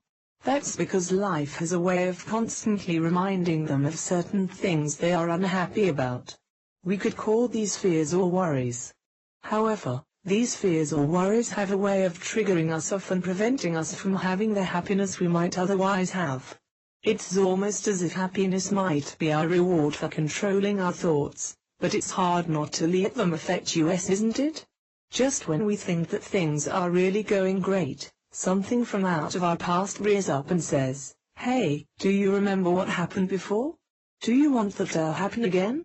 Thus are born the mechanisms of fear and doubt. Those are the things that can and do stand in the way of real happiness. Interestingly enough, one of the best ways to be happy is simply to get rid of the people and things around you that are causing you to feel unhappy. It doesn't matter whether they are deliberately trying to make you unhappy or not. If you feel that they make you unhappy, that is enough. There is an old adage which says, if you want to be the kind of a person that can brighten up the room by entering it, it is very important to stay away from those people who can brighten up the room by leaving it. Enough said. The real key to happiness is to be able to divorce yourself from what is called the ego. There is no such thing as a healthy ego. You can take that to the bank. We discussed the ego in the last book, and what a terrible enemy it can be. Instructions were given in the last book, which if followed will greatly help you in handling the ego. The ego is never yours. It is a false identity that overshadows you, and with the help of your mind, can make your life a living hell. The way to handle the ego is to use the whole of the exercises of this course. This particular book represents the finishing touches on how to do that. You can read such a variety of books on the ego, and, at the end, come away far more confused than when you started. The error is always the same. The idea has always been to treat the ego instead of the actual person. The ego is a ghost. It never existed, except as a separate identity, or identity, that took over the actual person. The corporate executive, or the bum on the street, is exactly the same if they think that it all there. The bum is an ego, and the corporate executive is an ego. The real person was taken over, regardless of what form of ego did it. The ego is an identity that overshadows all other roles. Never forget that. Should I begin to think that I am an author, and that is how you should know me, I would have been taken over by an ego. The same is true if I were very excited about having you think of me as your teacher. Both of those would be ego. I'm simply the guy who channeled this course. That is all. When I am walking, I am a walker. I'm never more than that. Should I be riding in a limousine, or on a private jet, I am still nothing more than a rider. Quite possibly, I could be a limousine rider, or a private jet rider. Nonetheless, I am not international chairman of the board, rider, or anything like that. I am just a rider. Should I think of myself in any other way, I am subject to whatever ego would come along with that. Ego always indicates a greatly lowered state of awareness for the actual person. It is always lurking there to take over the actual person. It is husbands. It is wives. It is children. It is corporate presidents. It is failures of all types. Sadly, it is also successes, for the most part, in today's world. The world worships a thing called competition. Competition belongs on the playing field, and nowhere else. The ego is just waiting to take over when that rule is not followed. Never forget that. Egos are very unpleasant to deal with. Actual people are very pleasant to deal with. Unhappiness begins with the ego, and the support it receives from your mind. Enough said. The specific exercises in this book are designed to eliminate the unhappiness, and hence the ego. The ego must be satisfied. The way to do that can only be done using the idea of your own universe. There is an enormous truth about that, which will be put in all capitals. Here it is: the ego will respond just as readily to what is in your own universe, or the imagination, as it would to something that happens in the so-called real world. This is so important to you, because never could you satisfy what has already happened to you without the use of your own universe. The ego has to be satisfied before it will disappear. So many egos have been built in you already by a daily barrage of all of the advertising you are subjected to. The ego wants everything it sees. It doesn't know how to get them, and resents all others that actually have them. This is not a way to live. The ego wants everything it has ever heard of in a motion picture, a television show, or even in a book or magazine that has been read. It lives in a constant state of disappointment, because those things have never been satisfied. That is what you are up against in attempting to be what is called happy. Your mind will do nothing but support the egos that are there, should you not do the exercises in this course. Enough said. As I said before, what occurs that will stop your happiness, is a constant want or desire for that which you do not have, which you are not, and which you do not do. It is as simple as that. The problem with the ego, on top of everything else, is that it does not stay focused. One day the ego wants one thing, and the next day it wants another. However, it still subliminally wants what it didn't get the day before. This builds an enormous hunger that seemingly could never be satisfied. This has, in most instances, made the ego feel that it is a total failure, and that is the ego now. The ego then learns to not want things, and thus, you have the idea that the ego is under control. It still wants everything. However, that is translated to stopping others from getting what they want. Thus, you have war in all of its various forms. The therapists of the world become rich, and the egos march on. The ego must be satisfied. By its nature, it cannot be deprived. When it is, criminals are born, and thus you have every form of criminality. All criminals are egos. Never forget that. Enough said. Let's look at a simple form of all of this. That area is discontentment. Never really seeming to be satisfied enough with anything, or, the grass is always greener, syndrome. Have you ever eaten a full meal and then 15 minutes later found yourself looking in the refrigerator for something else? You didn't know what you wanted, but you had an urge to satisfy. Well, it's much the same when you don't know, or don't admit to yourself, what it is you really want to be, do, and have in life. You just keep wandering from one seemingly greener pasture to the next. When that happens, the ego has taken you over. Once again, the ego must be satisfied. It will drive you utterly crazy, if it is not. The real key to all of this is your own universe, or the imagination. Just realize that what you are about to do is to satisfy the ego, or egos that are there, hidden or not.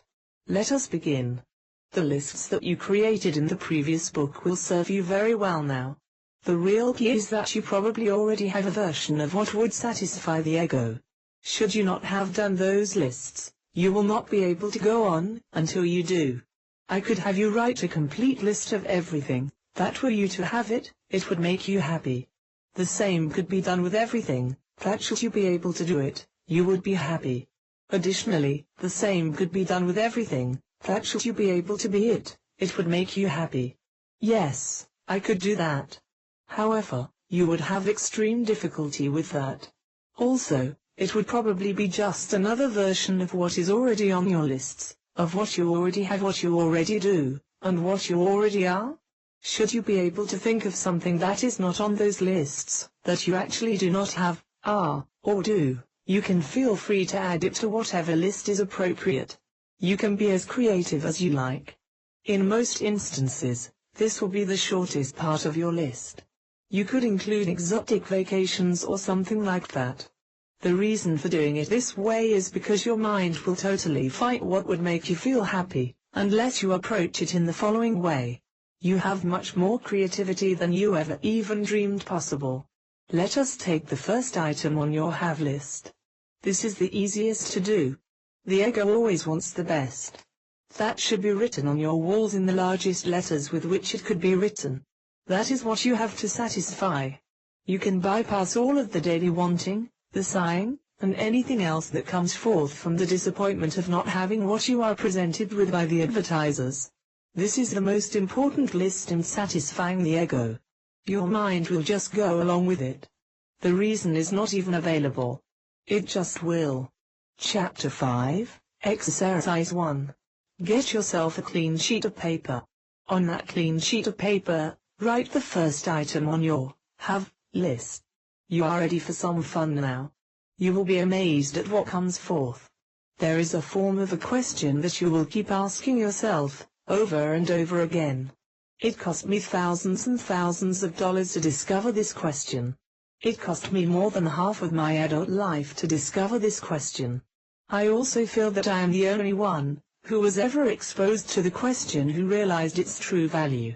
That was also another reason why I feel so very strongly that my life has been guided just so this course could be written. I don't even think it is mine. I most certainly do not feel that any of the techniques were actually created by me. I am just the guy that was used by a higher power to put all of this forth. Now that that is all made clear, let me give you the question. It is going to be put into all capital letters, as well as bolded. Here it is. What would be a little bit better than that? That question is invaluable to you. It is the secret, and the whole secret to the creation of your own universe. This will satisfy the ego. Nothing else will. I cannot emphasize that enough. This is how you use it. This will not work if you have not done your lists of everything you have, everything you do, and everything you are. Should you not have done those lists, please do so now. Have you done those lists?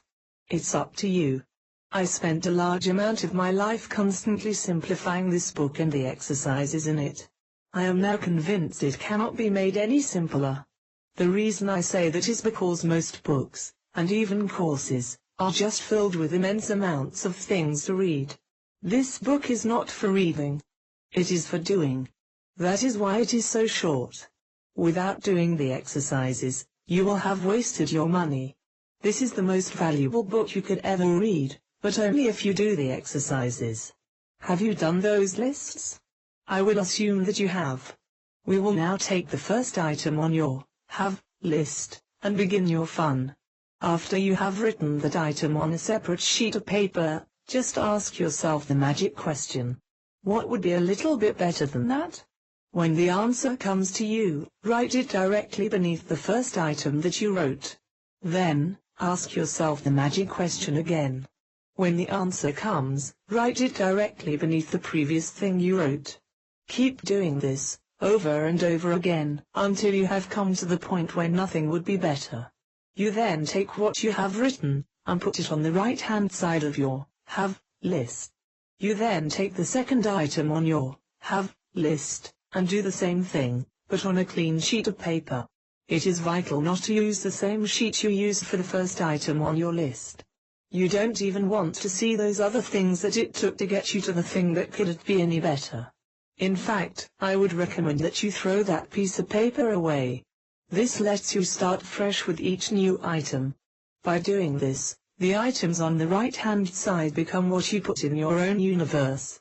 There are no limitations on what you would write down for your own universe. That is the most vital thing to remember. The ego has no form of limitation in what it wants. It will be satisfied only with what is not practical. It wants fleets of cars, not just one. This is only one example. It doesn't care about money, or what it will take to accomplish those things. It wants only the feeling of having them, doing them, or being them. It doesn't want anything else.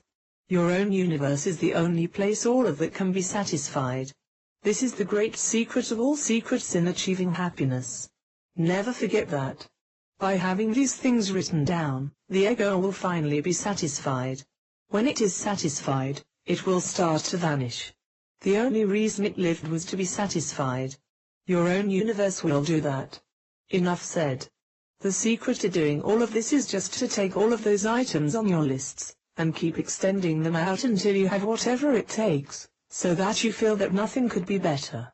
Once all of your right-hand sides are completed, you will then take all of them and either type, or print very neatly, on 3 new sheets of paper, one labeled, have, one labeled, do, and one labeled, be, all of the items that are on the right-hand side of your various lists. You can use as much detail as you wish. The key is not the amount of detail, but that you actually discovered what would satisfy the ego.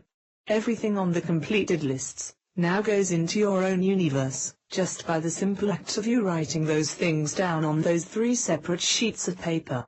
Your mind will now treat these things as though they are real.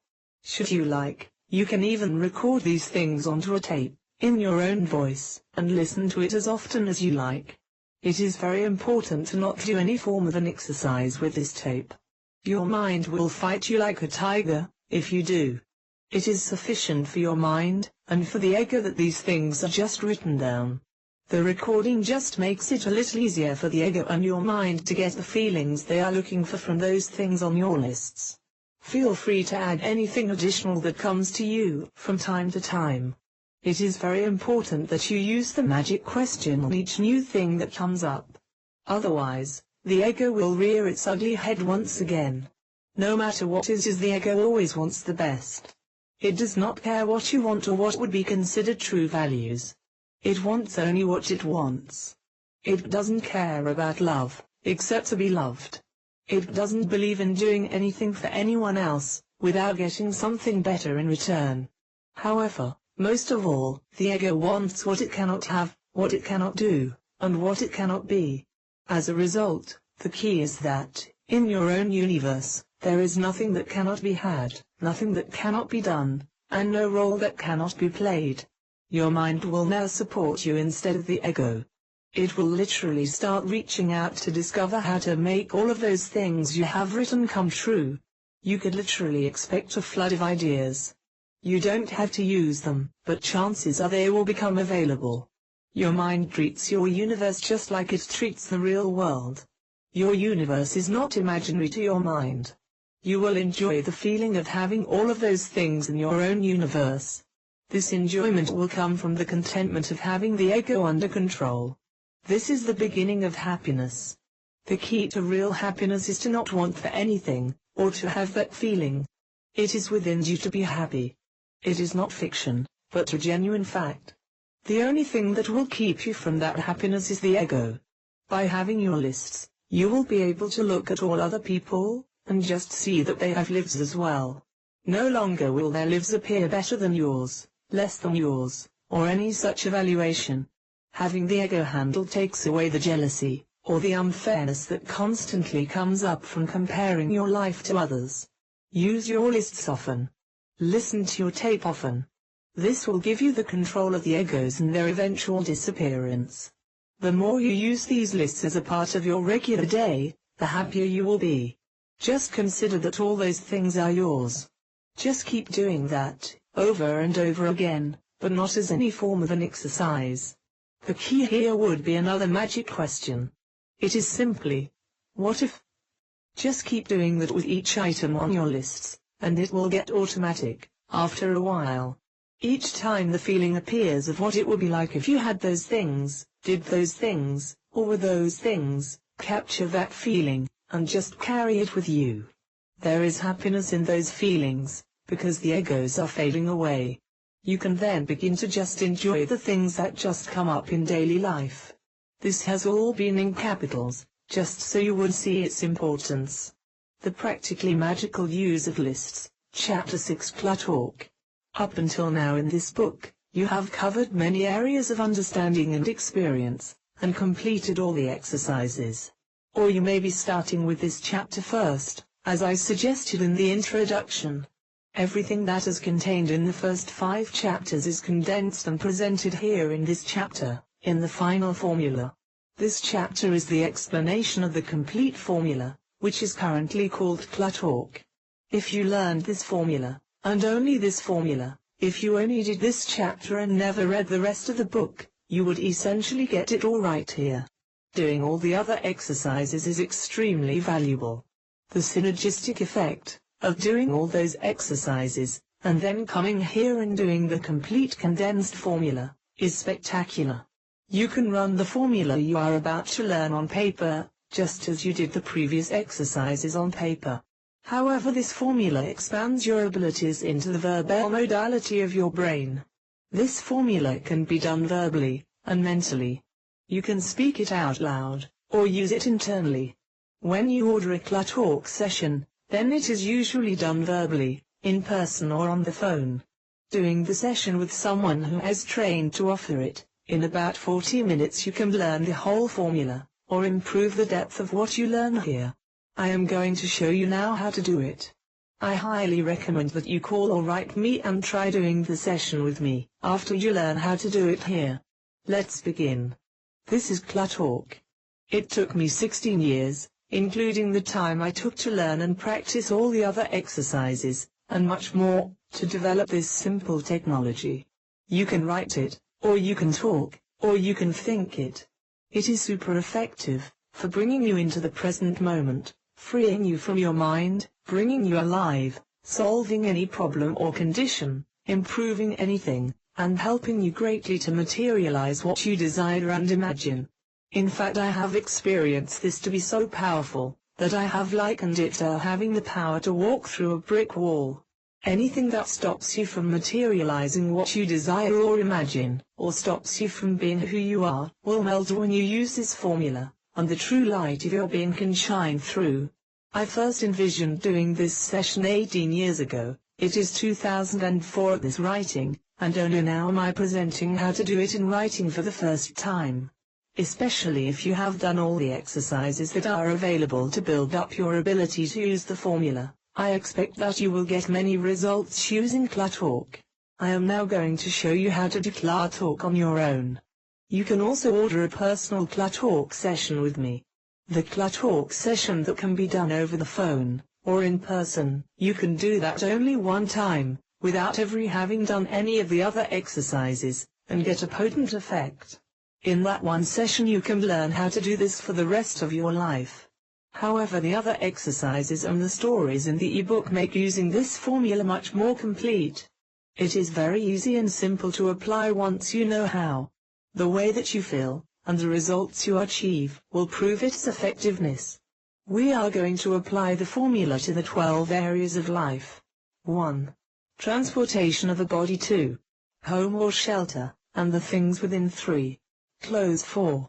Friends and associates or relatives. 5. Eating and food arrangement. 6. Educational advancement. 7. Job or occupation. 8. Hobbies and accomplishments. 9. Money spent, earned, made, or saved, and the amount thereof. 10. Environment, and the world around, whether at peace or at war. 11. Romance, sex, husband, wife, children, a family. 12. Body, and the health thereof, including physical condition. The order that they are presented is not important, you can change the order. What is important is that you get the feeling when you run the formula in all 12 areas, that you feel complete. You feel that you covered everything in your life. Did you ever take a course, or do a workshop, or have a friend ask you what are your goals in life? What do you want? I hope that you have started to realize by taking the time to do all the writing and thinking exercises so far, that it is an art to formulate exactly what you desire, expect, and imagine in all the 12 areas of life. So when asked, what are your goals, or what you want, we usually just name one or two. I want to lose weight, or I want to get a new car, or find a romantic partner, or get more money. Has anyone ever given you enough time to really listen to what you desire and imagine for yourself in all the areas of your life? Even couples who have been together for a long time do not usually know what the other one truly imagines and desires completely. Nor do parents know this about their children, or friends about each other. The reasons for this are many, however I would say that personal freedom is the main reason. Due to the generally competitive nature of the outside world that we live in here on planet Earth, people are usually focusing on achieving their own goals, or simply surviving. Klar Talk gives you a method to achieve your own goals and to become more compassionate and understanding about helping other people to formulate and realize what they imagine is better for their own life. You can use what you are about to learn here, with your friends, your family. You can use this formula as a way of sharing what you desire and imagine with another person, or as a way of finding out what they desire and imagine. You can call me up and book a session for yourself, if you would like to experience what it is like when I run the formula with you. Now here is how you do it. Chapter 6, Exercise 1. First of all you need to either write down all the 12 areas of life, or go to the website and look up the images for the 12 areas, or you can find them at the beginning of this PDF document on the title page. You need to number the 12 areas in some order. You can put them in the order that is most important to you, or you can just number them, and let your subconscious mind choose what order to put them in. What matters is get the 12 areas numbered for yourself now. Are you ready? The next thing you do is to write down, in the universe, in the area of, in my own universe, in the area of, that is what you write down. Got it? Did you do it? If you write it down, that puts the formula into activation. Those, universe, words, combined with everything you learned in the other exercises and stories, and combined with the 12 areas, that is the structure for the formula. The formula is completely activated when you add your own imagination, desire, and expectation. Your thoughts and feelings, plus those two statements, added to the 12 areas is the recipe. Yes? Are you ready to try the first area that you marked down? Let me give you an example of how to do it, and then you can try out the first area that you indicated for yourself. The first thing you do is that you say or think or write out the following: in the universe, in the area of, insert the first area that you chose here. Now, go on and describe the way it is in that area of your life in the present moment, either verbally, or in writing, or mentally, or all three. For example, here is one for me, in writing: in the universe, in the area of transportation of the body, I walk most places I need to go. Sometimes I rent, or borrow a car, and sometimes I take public transportation. My parking spot downstairs in the garage is rented out to someone else, and my other parking spot is available if I rent a car. That is actually how it is in my life at this time. As you can imagine, there are many ways to describe how things are in the present moment. I could have said, in the universe, in the area of transportation of a body, I don't have a car. In the city where I currently live, that has a certain feeling about it that is not evident in the words. I could leave it like that, or like this: in the universe, in the area of transportation of a body, I don't have a car because I have a long-term vision about automobile use that is based on preserving and healing the environment. I just use a car when I need one, even though sometimes I wish I had my own car available to me all the time, and sometimes I feel awkward living in a place where it seems that everyone has a car. As you can see, there are an infinite number of ways that you can describe the way it is in the present moment in any area of your life. Or in this case, my life was used as the example. You can do a short version, a long version, You can even do the version that goes way beyond the present situation and covers your entire life. That is called a whole life talk, and I offer a session in that, which actually takes many sessions for most people. It is extremely powerful, however very intensive, and expensive. The point I am illustrating by giving you these 3 real-life examples of my own at this time, is that you can express yourself in many ways with this. Make sure and follow the formula of first declaring, in the universe, in the area of, and then you say the name of the area, and then you start to describe how it is for you in this area. As long as you stick with that, you can say alright, or think whatever it is for you, and express yourself in any way that you like. You can disclose all the details, or put it in a short summary. This part of the formula, in the universe, gets you into the present moment in a phenomenal way. You gain tremendous benefits simply by describing how things are in the present moment. You can describe your worst feelings, or situations that are happening, or your best, or anything in between. If it is happening, if you are experiencing it, it is in the universe. The universe is the place that we call reality, or the real world, or real life. It is the earth, and everything in it, on it, and around it, and the entire solar system and all that it contains. In the universe. Now let's move on to complete the experience, and then I will share some things I have learned over the past few years of using this formula, to help you get more out of it. The next thing you do is in relation to what you said or wrote, or thought, that started with, in the universe.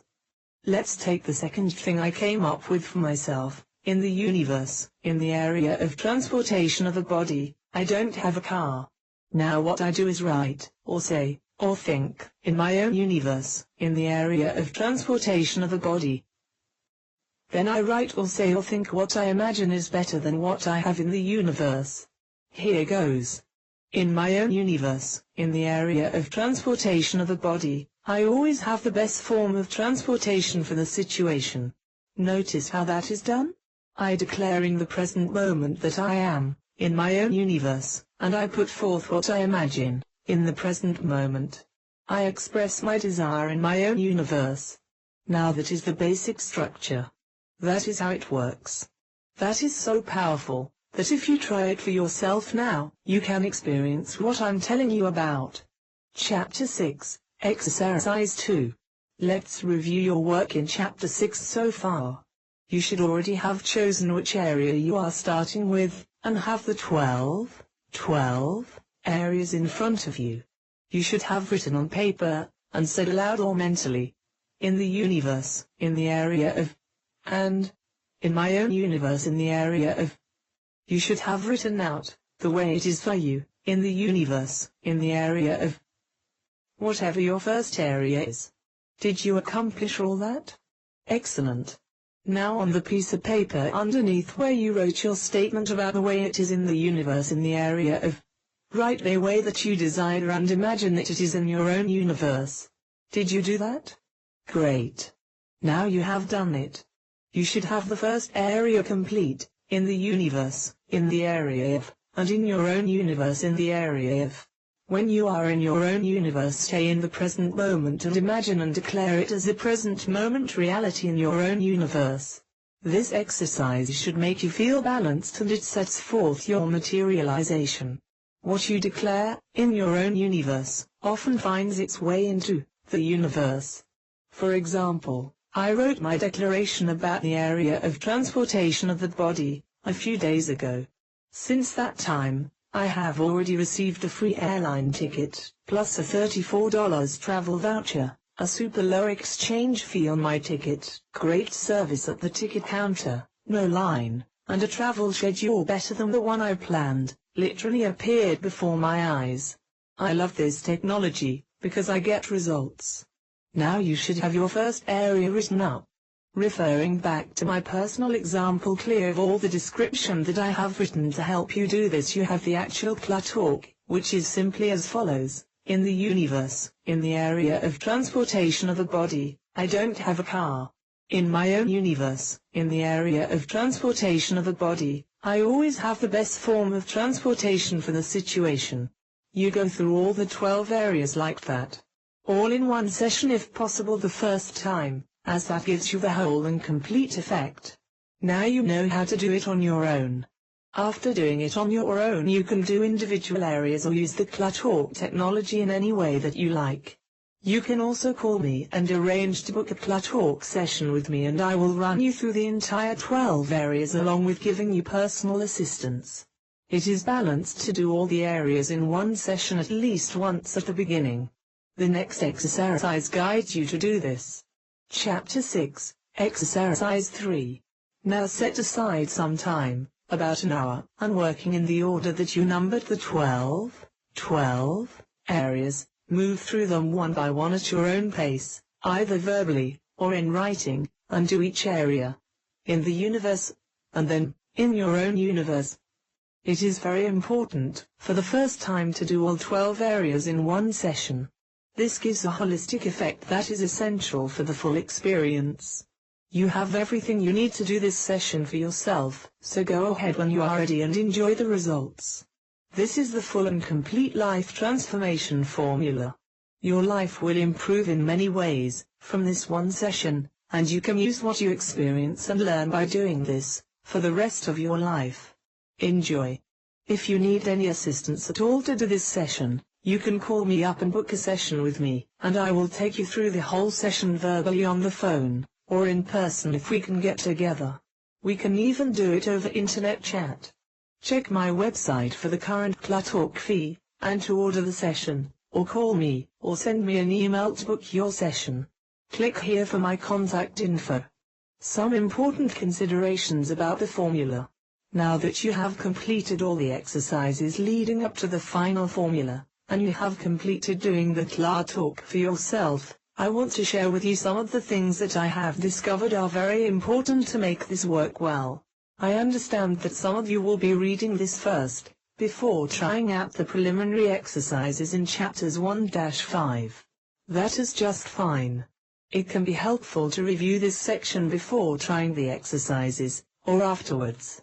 As you work with the ClaTalk technology, and the rest of the exercises presented with the life transformation formula, please write me, and share your experiences and discoveries.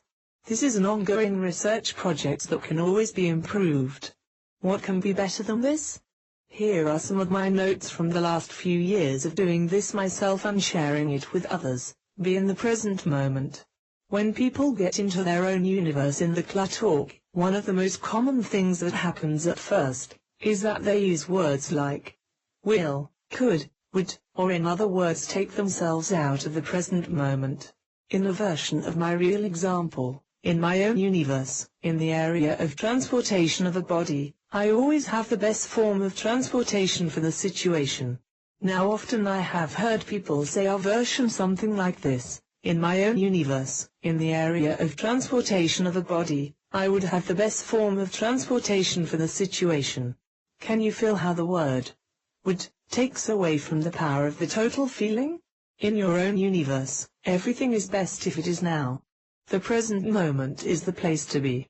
Even if you want to talk about the future. Let me say for example, that I have a date coming up this Saturday, and I want to have a Rolls-Royce convertible in which to pick up my date. Or perhaps you will pick me up in a Rolls-Royce convertible? In my own universe, in the area of transportation of a body, it is Saturday and my date has arrived to pick me up in a Rolls-Royce convertible. In that example, I time traveled to Saturday, and put myself there in the present moment with the words, "It is Saturday." Rather than stating my date would pick me up on Saturday in a Rolls-Royce. Stay in the present moment in your own universe, even if you have to time travel to the past or future to do so. Or you can bring the past or future to the present moment.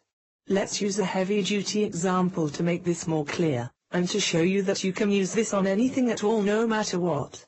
Here I invoke the past with the words, felt, and, when. In the universe, I felt abandoned when my doctor told my parents not to visit me in the hospital, when I was a baby. In my own universe, I always felt the love and happiness of both of my parents, when I was a baby.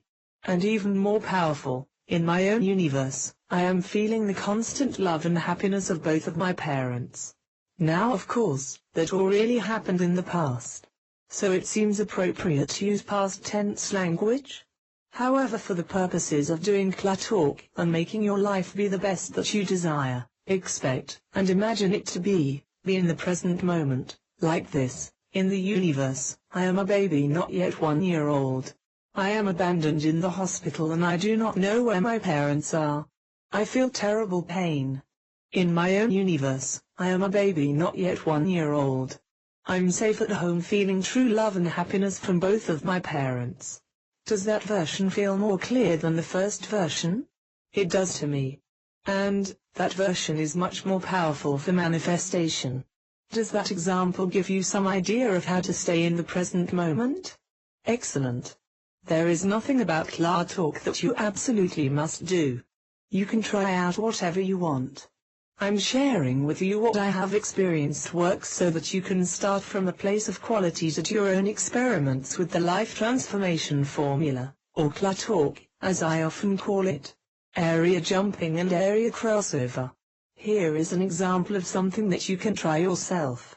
This for me is so powerful that I developed a whole new career learning how to trade stock market futures, and improve my coaching and consulting business tremendously at the same time. A few years ago, I did a talk for myself that went something like this. In the universe, in the area of work and career and job and business, I spent years studying and working with people, but I still don't make very much money doing what I do. In my own universe, in the area of work and career and job and business, years of research, investment, and development prepared me for the successful business I now have, in which I make lots of money and my customers and the people that I work with are very happy with what I do for them. There is really no way that you can go wrong in a talk session, as simply doing the talk, in my opinion, is very healthy. You express yourself in the present moment, you work your imagination. It is all excellent. This observation that I'm going to share is because when I discovered that I was crossing over the area of money with the area of career, and I then separated them, my whole life in the area of money and in the area of career got much better in each separate area. Do you see what I mean? In my example, I am actually in the area of work, career, job and business, but money seems to be an important issue. If you missed it the first time, read my example again. In the universe, and in my own universe, in the area of career, I am talking about how much money I make. My advice to myself that one amazing day that this insight first came to me is to leave money for the money area, and career and work issues should be the focus in the work and career area. This was a revolution for me when I started to do it.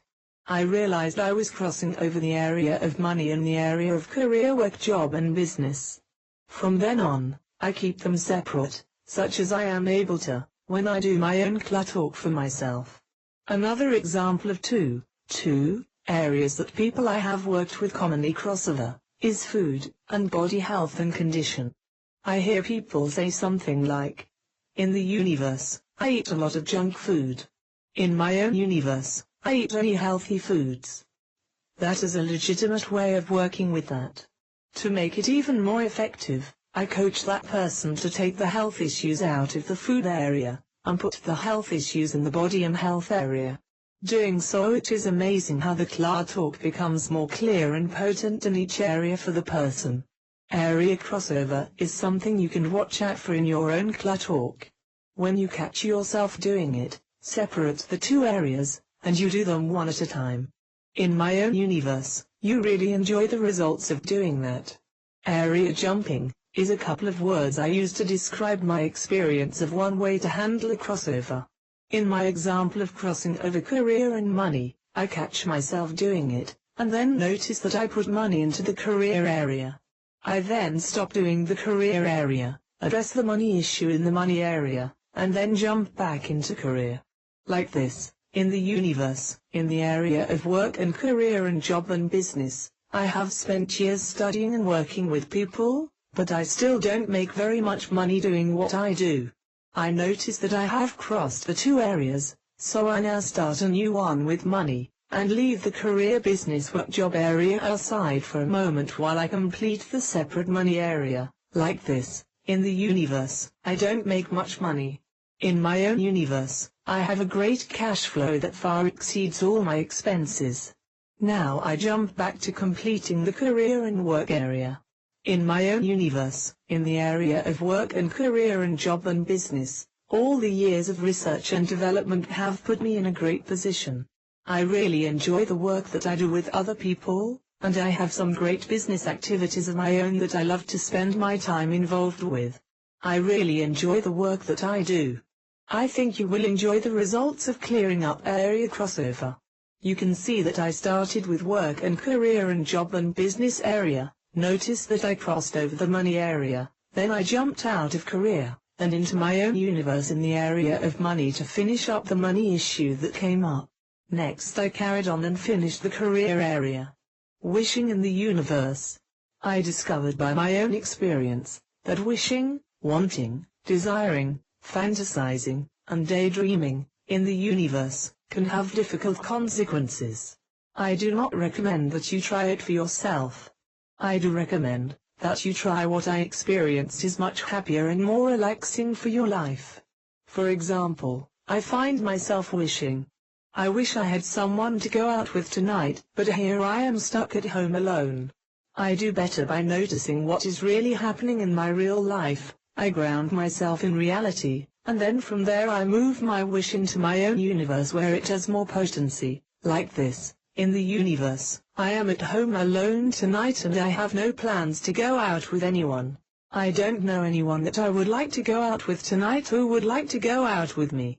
In my own universe, I am out on the town tonight enjoying the best date that I have ever had with a woman who is warm and charming and beautiful, who is also really enjoying my company. My companion and I are very satisfied with what we are doing together this evening. We are having a wonderful time together that is warming our spirits greatly. Wishing, wanting, desiring, fantasizing, and daydreaming, in the universe, is so commonplace that I did not even notice it happening until using the life transformation formula helped me to get the insight that it happens a lot. Once I got that insight, I started to watch the results I was getting when I wished, wanted, desired, fantasized, and daydreamed, in the universe. I compared that to results I get simply by switching my dream or wish or fantasy over into the universe, which in my opinion, is the only place for those wishes, dreams, fantasies, and so on. And in my own universe, they are real, and I do not even have to wish anymore, as I am experiencing them real, in my own universe. I do not even want to explain what I noticed was happening to all my wishes, and plans, and dreams, and fantasies in the universe. In my own universe is much better. Here is one final example of this, since it can be very helpful. In the universe, my body is tense, and I wish someone would give me a massage. Here is how to move that wish into my own universe. In the universe, my body is tense. In my own universe, my body is totally relaxed and comfortable, as I am now enjoying a satisfying massage. Simply put, that is a demonstration of how to turn a wish into reality, in your own universe, instantly. And yes, they do have a tendency to appear in the universe as well. Enjoy. Using ClaTalk. The last thing that I'm going to write about in this chapter is ways that you can use ClaTalk. First of all, try it as a form of meditation. Get a paper with the 12 areas written on it, or print out the images of the 12 areas from the website. When you have time, be comfortable somewhere, and go through all the areas one by one, verbally, or mentally. Keep going one by one until you get them all done. You can even try this for 10 days in a row and experience what happens. Write down all your results if you can. Another way of using ClaTalk is in your conversation with people. I have had entire relationships go much more smoothly even through the most challenging times, when I used ClaTalk. Here is an example of how to use it in real-life conversation. Let's say that your boss says to you, "I need those papers on my desk by Monday morning at 9 a.m. You feel stressed and worried and under pressure. Quickly, in your own mind, You say to yourself mentally, in the universe, my boss just said he needs those papers by 9 a.m. on Monday morning. In my own universe, my boss just said that I could take all the time that I want on those papers, and that he is doubling my salary. Life situations like that happen at high speeds, so I know that it might at first seem difficult to think so quickly. I know that you can do it. I also know that you will love the results, so try it out next time you get a chance, and I expect you will appreciate the results. You can also do individual areas, or individual thoughts or feelings as they arise. My back hurts. In my own universe, my back is strong and supple. That was a quick one. You don't even need to say, in the universe, when you are doing the fast version. Why? Because it was already said, in the universe. You do need to say, in my own universe, to make sure and declare that you are now in your own universe. You can try it on other people. Someone says to you, I'm so tired, that I don't think I can make it tonight. You say, in my own universe you have lots of energy and you are excited about making it tonight. As long as you keep it in your own universe, and actually say in my own universe before you add your desire and imagination, you will be surprised to find that person appreciates you saying that, and is not offended. Convert your wishes about other people, and all your wishes, into reality in your own universe, if you want to enjoy life more. That's my advice. A few final notes about using clear talk in your own life. Be flexible.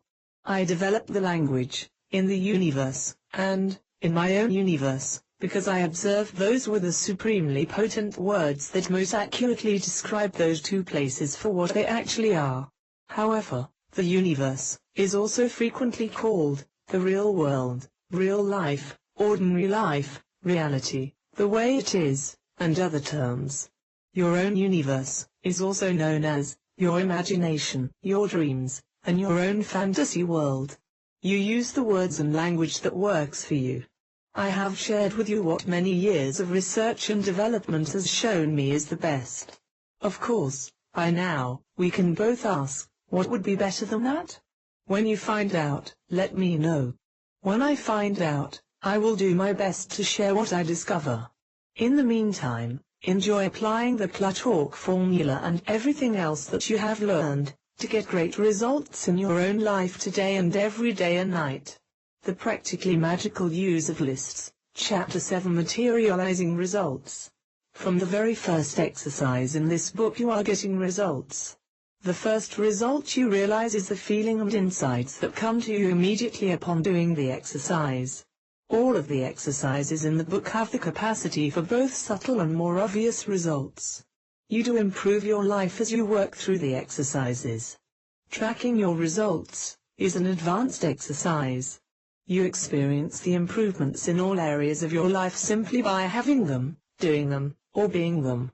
If you are interested in magnifying your success, and getting even richer results, then tracking your results adds a brilliant and excellent finishing touch to each materialization. Tracking results by writing them down, sharing them with someone, or simply noting them to yourself mentally, also sets up the conditions so that you can then launch a new materialization, off of the success of the current achievement. I will explain that in more detail later on in this chapter. To summarize the process, you usually start off in the universe by writing down or speaking or thinking about the way it is in the universe. After that, you go ahead and put something better than that on the right side of your paper, or you say it, or think it, in my own universe.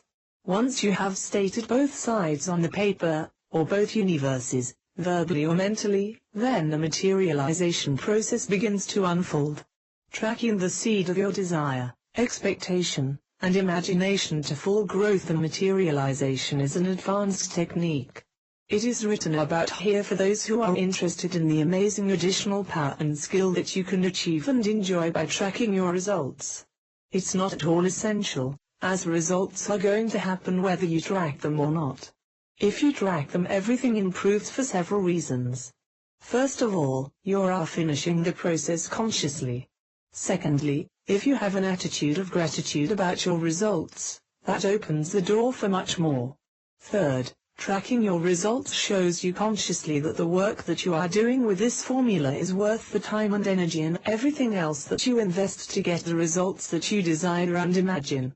When your investment pays off, again and again, you are motivated to keep on working with the techniques and methods that are helping results happen for you. This creates a positive feedback loop, an excellent relationship with your own mind, and that helps you to run all this more and more effortlessly, with richer and more wonderful results. In order to track your results, I recommend you do two things. First, you need to somehow remember, or record, what it is that your original condition or situation is, and what it is that you imagined in your own universe, in relation to that. If in the universe, or on the left side of the page, I write, I have had many great cars in my life. Currently I do not own a car. I rent a car when I need one, or I make an exchange with a friend. And then on the right side of the page, or in my own universe, my transportation situation is that I currently have easy, affordable, comfortable transportation that is available whenever I need it. I also own my own car, which is nicer than the combination of all the best things from every car I ever drove or dreamed about. Note from 2011 - this turned into a most spectacular result. Depending on where I originally set forth my materialization, in this case in this book, I can refer back to my original life condition as stated in the universe, and original statement in my own universe, as time goes on. I can count it as a result when I am actually driving in my own new car. Or, when I'm enjoying a ride or anything else associated with the easy, affordable, comfortable transportation that once was only imagined in my own universe. Once it is moved from my own universe to the universe, it is a result. For some people it is easy to recall what life conditions were like in the past. For others it is not. I can look back at this book and see what I wrote in that example, in the universe, since it is actually true. I did look back to this 2004 writing in 2011, and the way that car manifestation unfolded and materialized is so wonderful, so fulfilling, far beyond what I then imagined, desired, and expected, and yet totally fulfilling of it and more. The second thing is to count the result itself. When you count a result that appears in the universe, that is one part, and when you recall the original desire and imagination, the way you declared it in your own universe, that is the other part, of tracking results. Tracking results can also include counting partial materialization along the way. Earlier in this book a story was told about a farmer who kept on pulling up the seeds he planted to see if they had grown. Sometimes it is best to wait until the results are fully grown. However, it is a good thing to tend to your materialization process, just as a farmer cares for his field. The choice is yours.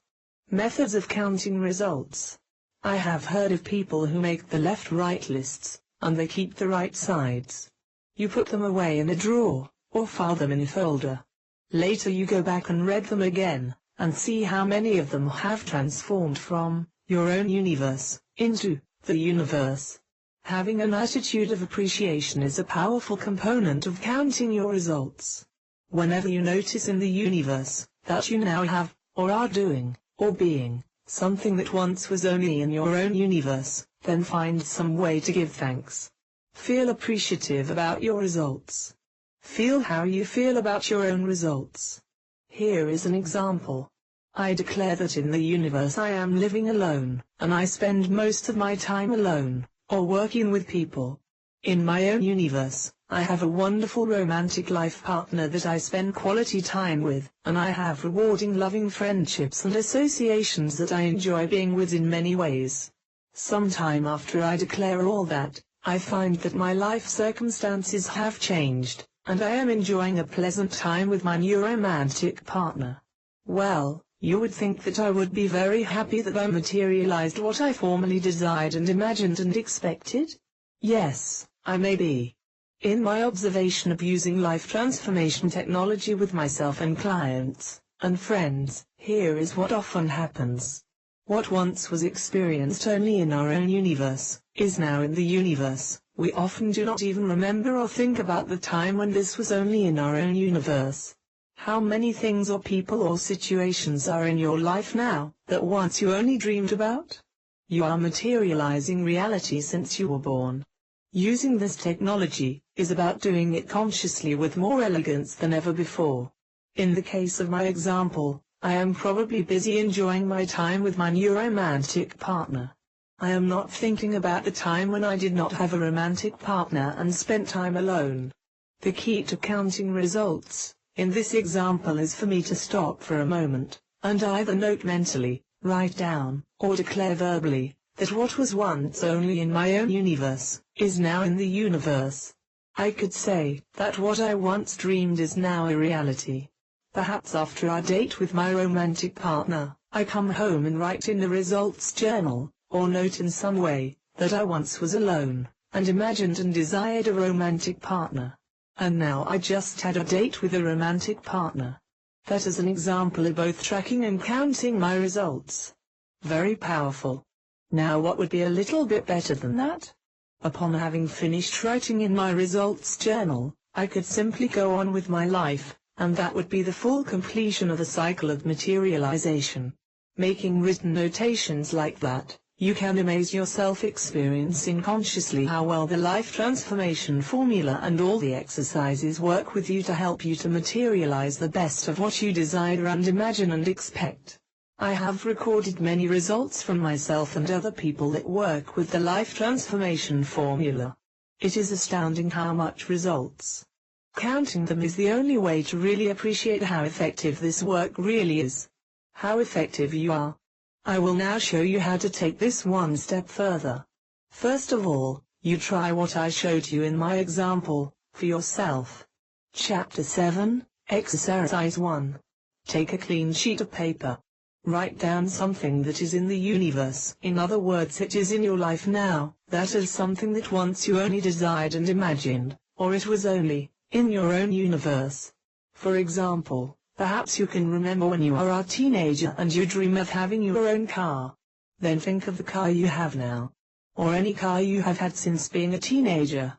If you are a teenager, do you remember things you dreamed about or wished for as a child? Take anything in your life now, in any one of the 12 areas, and trace it back to a time when you only dreamed of such a thing. Write down the thing or person or situation that you now have, while keeping in mind the time when you did not have it. Please begin. Now that you have written down something in the universe that you once only desired and imagined, you have completed a very advanced technique. To be able to consciously be aware of something that you now have, and simultaneously recall when it was only a dream, is a magnificent exercise of great power. Here is how to take it a bit further. Underneath what you just wrote down, do the exercise you learned in Chapter 5 and write down the answer to the question, what would be a little bit better than that? Keep going until you cannot think of anything better. You have just launched a new materialization. Now I want to go over that one more time with another example. Say a person has a job that they would like to improve.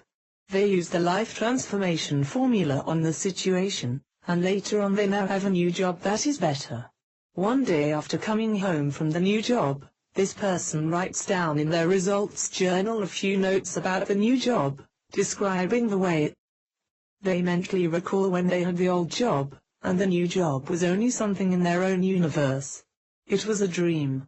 The final step is this person takes what is written in the results journal, and, in the results journal, or on another sheet of paper, or in their own mind, or verbally out loud, they work out what would be a little bit better than that.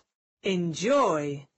And when you have time, please write to me and share some of your results and experiences with the life transformation formula. Congratulations for going all the way.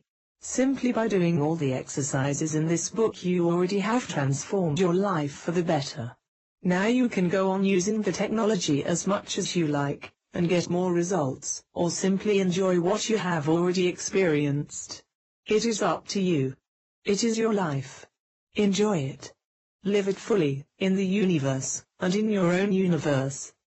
The practically magical user lists afterward. What happens to my life now? If you are reading this now, I assume that you either have done all the exercises, including giving yourself a complete 12-hour ClaTalk session, or you have just been reading so far and have not completed the exercises, or perhaps you did some of the exercises. For all the years that I researched, developed, and tested this home study course, the most important factor was results. In order to get the abundant results, I know that if you start with the exercise on winning in Chapter 1 and move to the final exercise in Chapter 5, then on to the ClaTalk formula in Chapter 6, you will get rich quality results than if you simply read the book. For some persons, reading through the whole book once before doing any exercises is a way to get started more thoroughly. For others, skipping to Chapter 6 and doing the ClaTalk in all 12 areas and then going back to Chapter 1 and doing all the exercises again from the beginning can work out the best. As you can see, no matter which way you do it, I strongly recommend that you do all the exercises. A trick to get it done is when you get to Chapter 4 and 5 and the long lists there, you can summarize. For example, when you read the instructions to write down everything you own, then you could summarize by saying, a closet full of clothes, instead of listing each piece of clothing. However, the exercise is a challenge to detail everything, and if you can then do it. The most important thing is to make it through the exercise and complete Chapter 5 to get the final list of everything that you imagine is the best in each one of the 12 areas of your life. And then do the ClaTalk method in Chapter 6 with those lists. Now I am going to write to the people who have done all that. You did? Congratulations. While you worked through the exercises in the ebook, you should have had some internal experiences and some external experiences in your life. Perhaps you handled a relationship in a new way using one of the exercises, or you handled a situation using ClaTalk. I designed something for you together with divine love that you have now incorporated and upgraded into your body system by using it and doing all the exercises. It is literally a software upgrade for the hardware of your body. Due to this, the things that you set into motion on the causal plane of your imagination in Chapter 5 are now out there working to become realities in your life. Now you can just let it be at that, or you can now move on to discovering how you can use ClaTalk to consciously create your own reality in every way that you imagine, desire, and expect. It takes much less time than doing this ebook. But now that you have, and if you have done this ebook and all the exercises in it, you are just that much more prepared to actually go all the way with this. The ClaTalk method in full practice is entirely laid out in How to Play the Mind Game of Your Life and Win, which is Book 3 of the Life Transformation System JoreJj trilogy. My definition of manifesting success is when something you imagined, desired, and expected in your own universe, or wrote on the right side of the paper, appears in the universe. When what you imagined crosses over from your own universe into reality. I want to help you to not only have lots of success doing this in many areas of your life. I want to help you to be able to do it completely and entirely in every area of your life, and I have the method, system, and tools to do it, and I'm willing to help you all the way if you are willing to go all the way.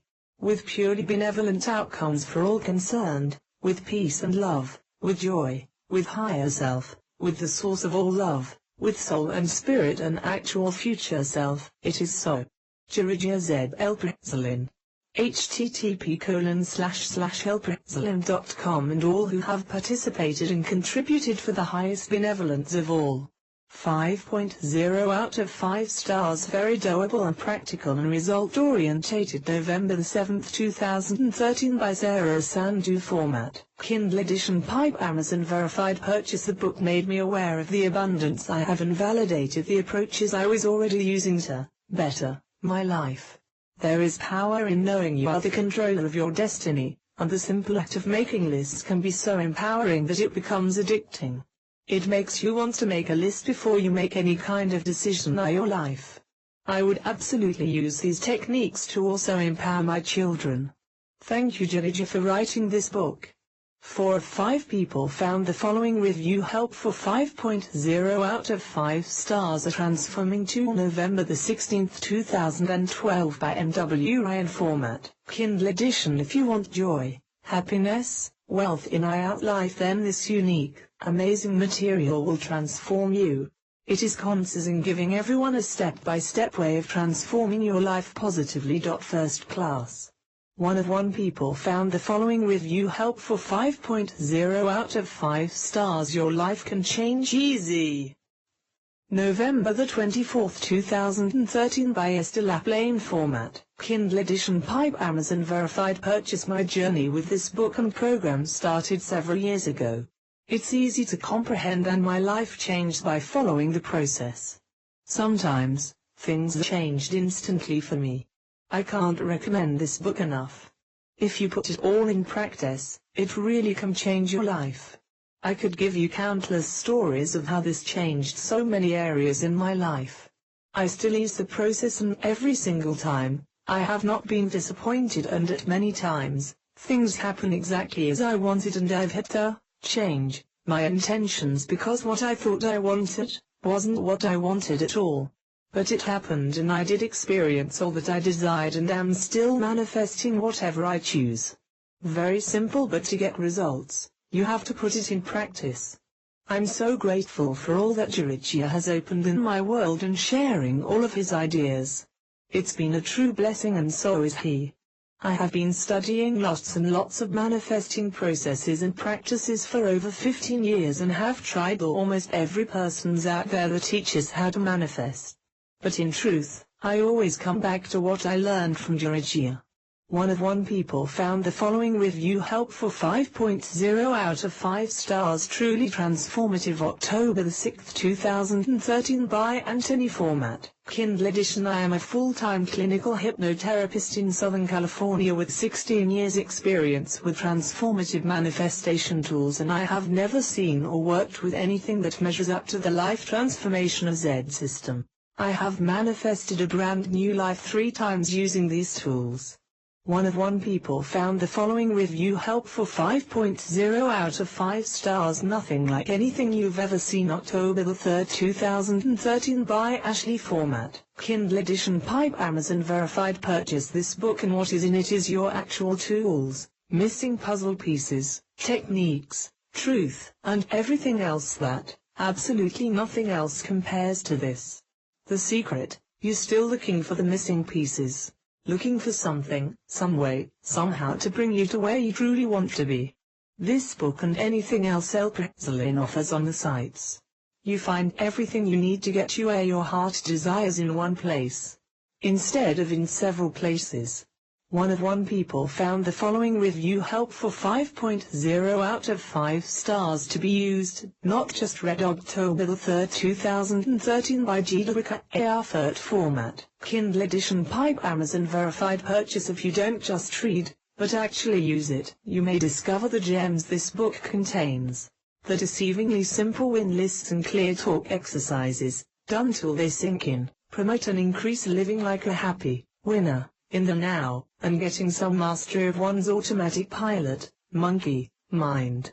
They deal with everyday practical stuff. I've used them and shared them with good results.